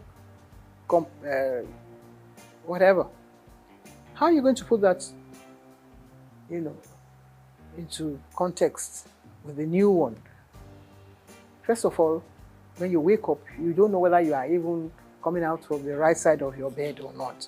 You are going to have to face your audience and say, we are no more the Nigerian Broadcasting Corporation. We are now Federal whatever, which you don't even know where the man who came up with the idea. Didn't even consult you, didn't even put it to test. If the British corporation, they are going to change from BBC after 100 years, they would ask the whole nation, they would say, where are we going to take this from? They would ask everybody, they would do a census, they would do all kinds of things, carry out all kinds of tests to see whether people will accept it from them. No. Nigerians are very hard and cut and dry. This is the way I want it. I'm the head of state, so I can change everything now, and all of you can start marching forward and march back again. Soldier go, soldier come. I think Fela would have been a good head of state for Nigeria, because he would have got some people marching the right way. So, I think that is what has happened to this country. But we will still settle down. The soldiers that have been marching since, they will do attention one day. And then we'll be able to sort ourselves out gradually. I think we're going through the right process now. People are beginning to find their own feet. If things go around, price of goods go up, Nigerians will find a way to come to terms with that. When we were growing up, everything was done. We won't say according to the colonial rules and regulations, but at least there were standards that were set down for you and things that you had to toe the line. This is the proper way to do things. But if somebody says, no, let's turn around and turn it upside down.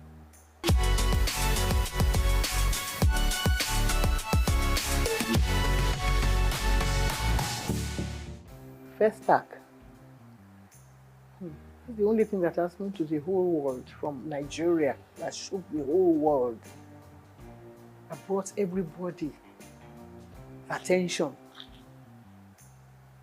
to see what Africa has to offer the whole world. It happened here on this soil in Nigeria. I was a member of the ceremonial committee. I remember the opening ceremony. There were about 15 heads of state. We've never had anything like that since then. That is what we should ask ourselves. Every head of state that takes over from Nigeria should find out again. It's not from broadcasting that you can get the answer. You can get the answer from technocrats who had worked in all those areas. What happened? How come it couldn't happen again? It's like Armageddon. Every country was represented. Every culture was represented. Miriam Akiva was watching us and called us at the station one day and said, even from the way we linked programs, they couldn't expect that it could be happening in Nigeria. We received phone calls. People were sending us bottles of champagne on the air. The links. Bimbo Oloyede was there with me. I was at the opening ceremony. I was yanked from there to come back to the station. From, interacting with the head of state or with our head of state at the time, to come and man the station, because it was phenomenal. How come we've not been able to do it? 77 years, how long ago was that? I was only 37 years old then. I'm going on 90 now. It hasn't happened again. We should examine that. Even the head of state that was there, still alive, let us ask him again. Let us put him down and say, Oga, please explain to us what happened. Some people came up with a theory that the symbol that was used was fetish, that is what has happened and Nigeria has turned upside down. If that is acceptable, it may be superstitious in your eyes, but let us find out. Let's not call the Babalawo. Is it bad that it is a Nigerian that carved this image? And it is making news outside the world. Now you say, no, it is not good that Nigeria should be able to project an image that would attract the whole world, something that will bring everybody on their knees. After the first attack, we were still recovering, just bathing in the glory of first attack. What's this? artist, the blind one, who was not part of it, who didn't believe in it, came and had his own festival all on his own from America. Stevie Wonder, he came with his whole team. We had to mount all the cameras back in the studio for him. He had his own 7-day festival here in Nigeria. What prompted him to do that? Other people came. They wanted to know what was happening in Nigeria. What has happened? We couldn't have another festival since then. What do you think went wrong? Nothing went wrong. Everything went so well that people wanted to destroy our own Nigerian people. Wanted to destroy the glory that's this whole thing that emanated from it. It hit the whole world. People are asking, when you go to Britain, you say, what happened? Why aren't you having? I had a friend who was head of the, he was from the British Guyana, a black guy. He was friends with everybody. He knew all Nigerians. Said, what happened? Why are you going to have another festa? Professor Ian Hall, he keeps asking me. Even if we can't have it because it was very expensive. Anyway, Nigeria had all the money. Even though we had a coup after, you know, it was first of all the brainchild of Gawan. And then Muritala came on board. Muritala was killed. But in spite of that, they couldn't kill that dream of having a festac in Nigeria. If we are able to bring out all those programs again, I think we'll be able to answer those questions. I'm still alive. There are a lot of people who will still want to know the answer to that. It's a very, very brilliant question. Because they felt, maybe somebody in their religious organization said, you are the one projecting all these things, so Nigerians are bringing idols around. Who gave them the idea to make the idol? It's God now. It's from God. Whatever thing you were able to put together. The Bible was put together because God loved the world so much, and He wanted us to learn about, things that had gone out from the time of Adam and Eve. God loved the whole world and created Muhammad and said, put people together and let them say Allah Akbar every day, morning, noon, night. Put all these things behind us. The evil that people have done in the past. People like Julius Caesar, when they were writing all those, when Shakespeare was writing all those things. Things like that have happened in the past. We should examine them. Get people like Wole Soyinka to sit down and rewrite the whole history again. If they ask me questions like you're asking me now, I will be there to answer. Because I saw it all unfold before my eyes. The image of Nigeria will come tops.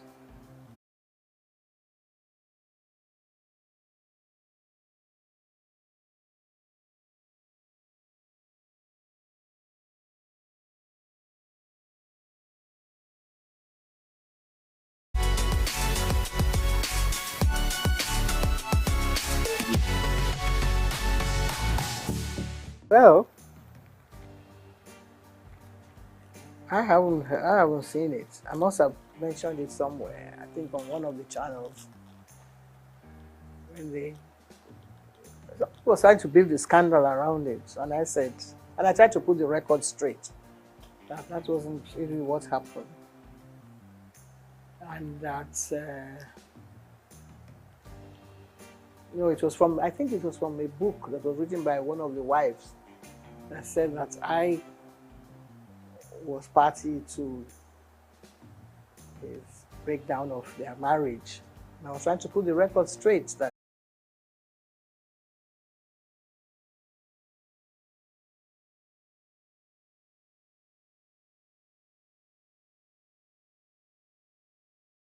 nobody knows that. It's only the people who have worked during that period that can relate those experiences. Sometimes you're at work in the morning, by the time you come back in the afternoon, the government has changed.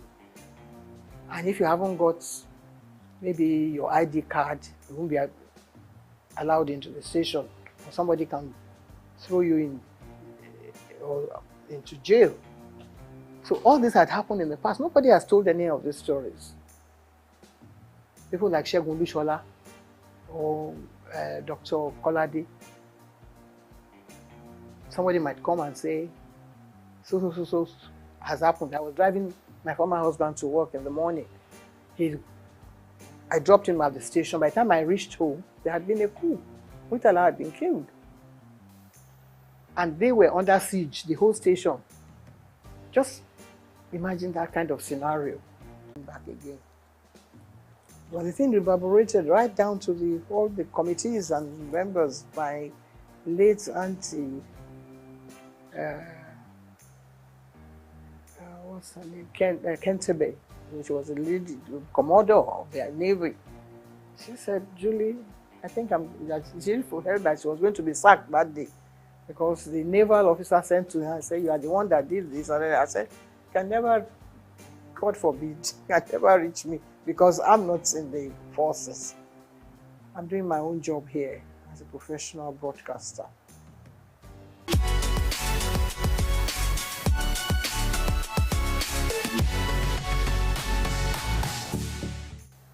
Well, I think it has reached a stage now where whatever you say might be taken against you because there are so many people going to court now and people sent to jail, but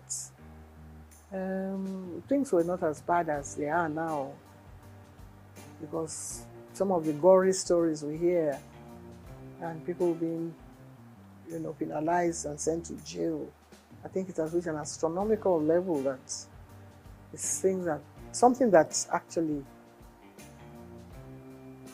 maybe it was there and people did not want to open the canker worms and let us see what is really happening. In my own case, it was a deliberate attempt on the part of an aunt of mine who felt that there's no child that should continue going to school at a certain age. And they were trying to arrange for me to get married to somebody. And it's a tradition of our people, in Delta, to find out whether the girl is still a virgin. Then they go and look for one old man. It's not this, the one that is happening is child abuse now. I don't know what to call that one. There are other cases too of children being sold into, prostitution and apply this a trade that by some madams, which is not really acceptable. But there are other areas that maybe some parents cannot pay for their children's school fees, so they send them, into child labor or whatever. I think every child should be given a chance to have, proper education. If Awolowo can start free and fair education to children, whether all genders, boys and girls, see what the results that have come out of that. But in some other parts of Nigeria, they believe that that it's not acceptable in their religion, and so they still keep the children down and send them into early marriage. And a lot of people have dealt, people like Simi Johnson, they were in the forefront of that vanguard to liberate the children who have been kept into Porda at age 13. And when they have children, they are not able, either they die, premature deaths from, being too early to go into pregnancies and have the children properly and things like that. Different stages, it's a very serious issue that actually I think has been well looked into, not by the United Nations or by, but Nigerian government itself should look at it more, more serious terms and try to find how to deal with it. But there's something that happened in some homes, which is now coming out now, which in the past, members of the family will not allow maybe a woman that is a victim. The child is a victim, but there are other, things that sort of trigger down the line, like a wife, for instance, who is watching her husband, trying to abuse children that are under their care. And the children definitely cannot, rise to the level that a child who is being abused at an early stage cannot continue with her education. So I have been involved in issues like that because I was affected as a 13-year-old when an aunt of mine felt that I should stop going to school. But I was rescued by another aunt. So I was lucky at the time. Not many people have been able to, get through all this kind of trauma. I was lucky that just at the time, the man was busy talking to some other people, and it's like somebody being kidnapped and another person coming to your rescue. So I was lucky at my own, to escape that unscathed and get on with my life. If I hadn't gone through, maybe I would have been having 13 children. It's good to have children so that the population will multiply. But then you have to make sure that the children are able to, get on with their education. And when you educate that child, he's able to look after other children. I've raised so many children in the process, I was able to earn enough money to take care of members of my family. And that is what everybody should sort of, try and rise up to that challenge.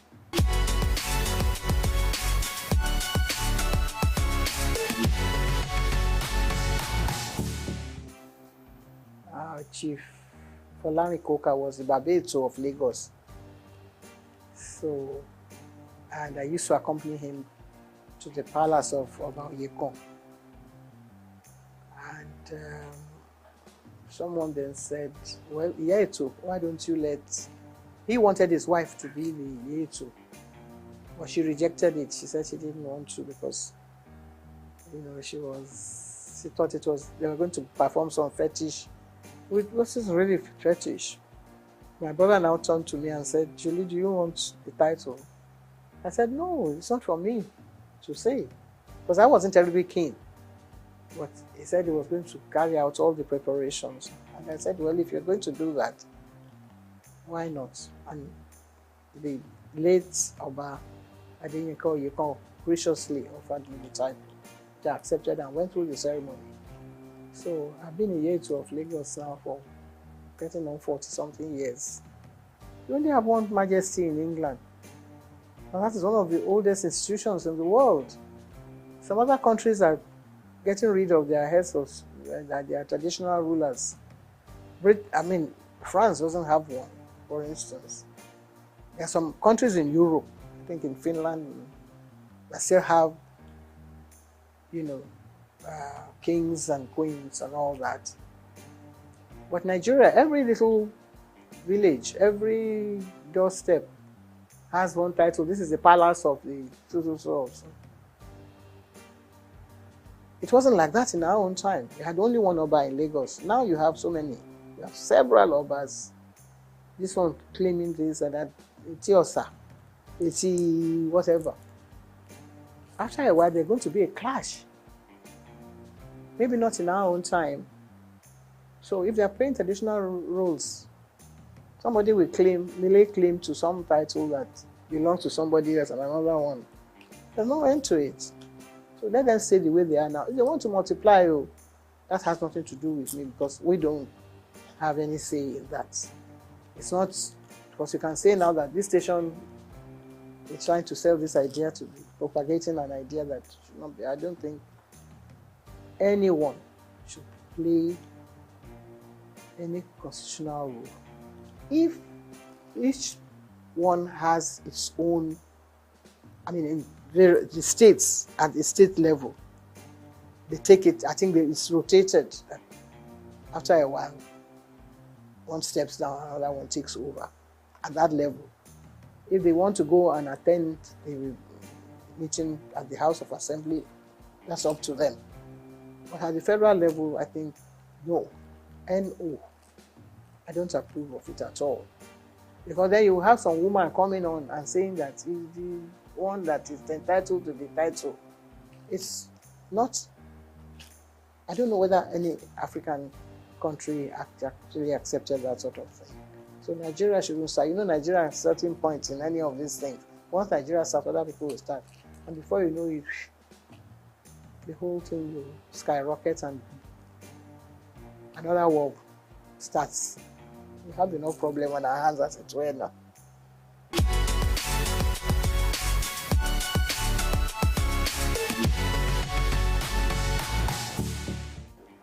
No, we are lagging behind. It's such a terrible shame that we only have about 4 women in the Senate. It's ridiculous. We seem to be dancing backwards. In that regard, I think we're falling short. Totally. There was a time when there were more. There doesn't have to be more women in the Senate. I think there should be maybe 50%. Not even 30-something affirmative, whatever that they went to Beijing to talk about. There should be more. There should be more women participating in politics. I don't know whether it's because. No. I don't want. I just believe that we should have more women in politics. Because women are more sensible. Women are glamorous, they come out looking beautiful, but their contribution to national issues, I think, more. Look at a man who went to beat up somebody in the hospital, and he says he's a hero. Hero of where?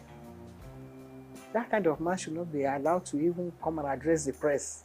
Maybe the press find it funny, humorous to feature somebody like that. There's no woman that will come on TV and speak like that. If you examine every single one of the men, they all have different issues. Some of them have issues about wives and men and things that they have been doing, or they are corrupt and they have been taking money, dipping their hands into different coffers. No woman would do that. I think women are more, serious-minded, and they address issues the way they should be addressed, and they will take more care of issues that affect the nation, girl-child issues, health issues. The men don't even care about health issues. They don't even want to know what's happening. The men even wear bigger agbadas than when they are going to the house. First of all, they should cut down on the amount of clothing that some of them wear. They spend more time thinking of their image, how they're going to appear. Since television has now gone into the chambers, you find that they spend more time, on things like that. And it's ridiculous.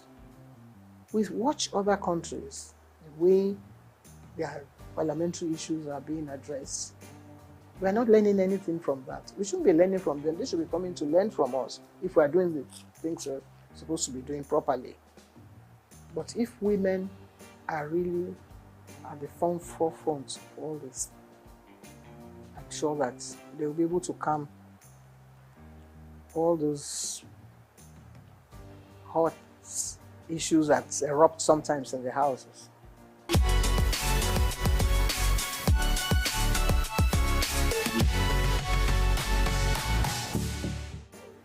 With worry, my mother. I was brought up as an Echekere child by my mother.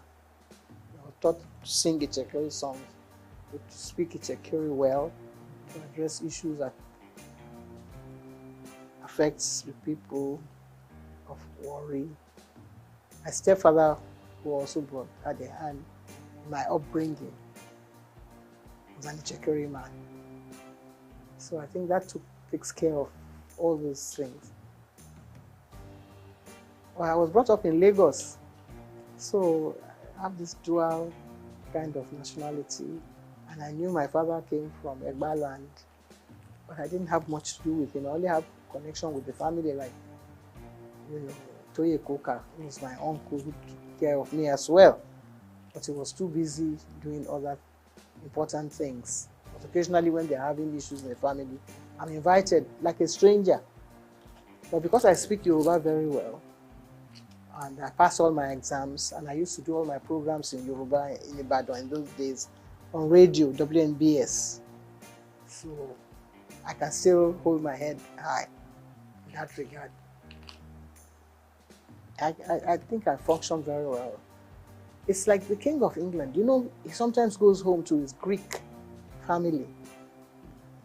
When, Prince Charles, when he was prince, he used to go on holidays with his family from the Greek side. And in fact, it looks like some of them sometimes when they are together. So yeah, I think it's allowed.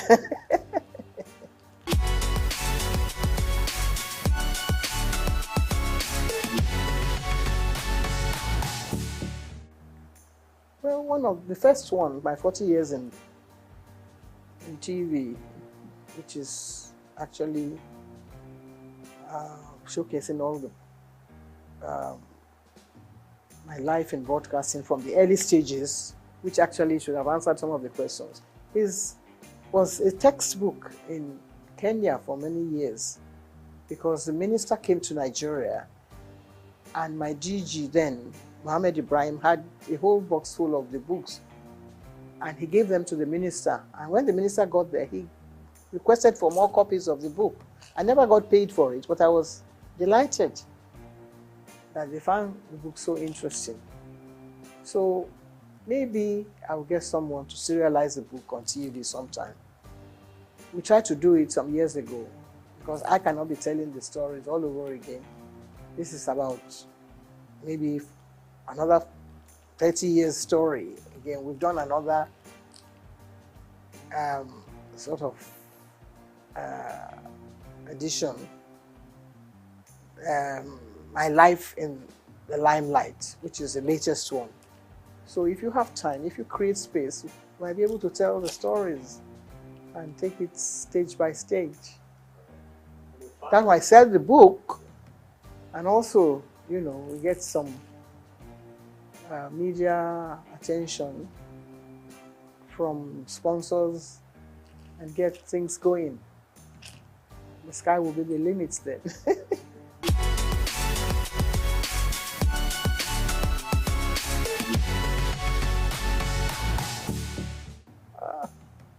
Well, eat well, eat the right food, type of food, eat chicory pepper soup, or anybody else who's cooking pepper soup now, because then you don't have too much oil. I think that damages certain things in the tissues. And if you want to avoid having cancer, there's nobody in my family that has ever died of cancer because of the type of food we eat. So get someone, to prepare. There was a time when the chicory food was being prepared in the museum, and people used to go there to collect the ingredients and the menu, and people live well. So people are eating Chinese food, which is good. It's healthy and lots of vegetables. I recommend that for people. I'm not saying that very good health, but I still walk about on crutches. I don't know, my knees are not functioning very well. But still, if you say you paid me compliments, I accept it. Thank you very much indeed.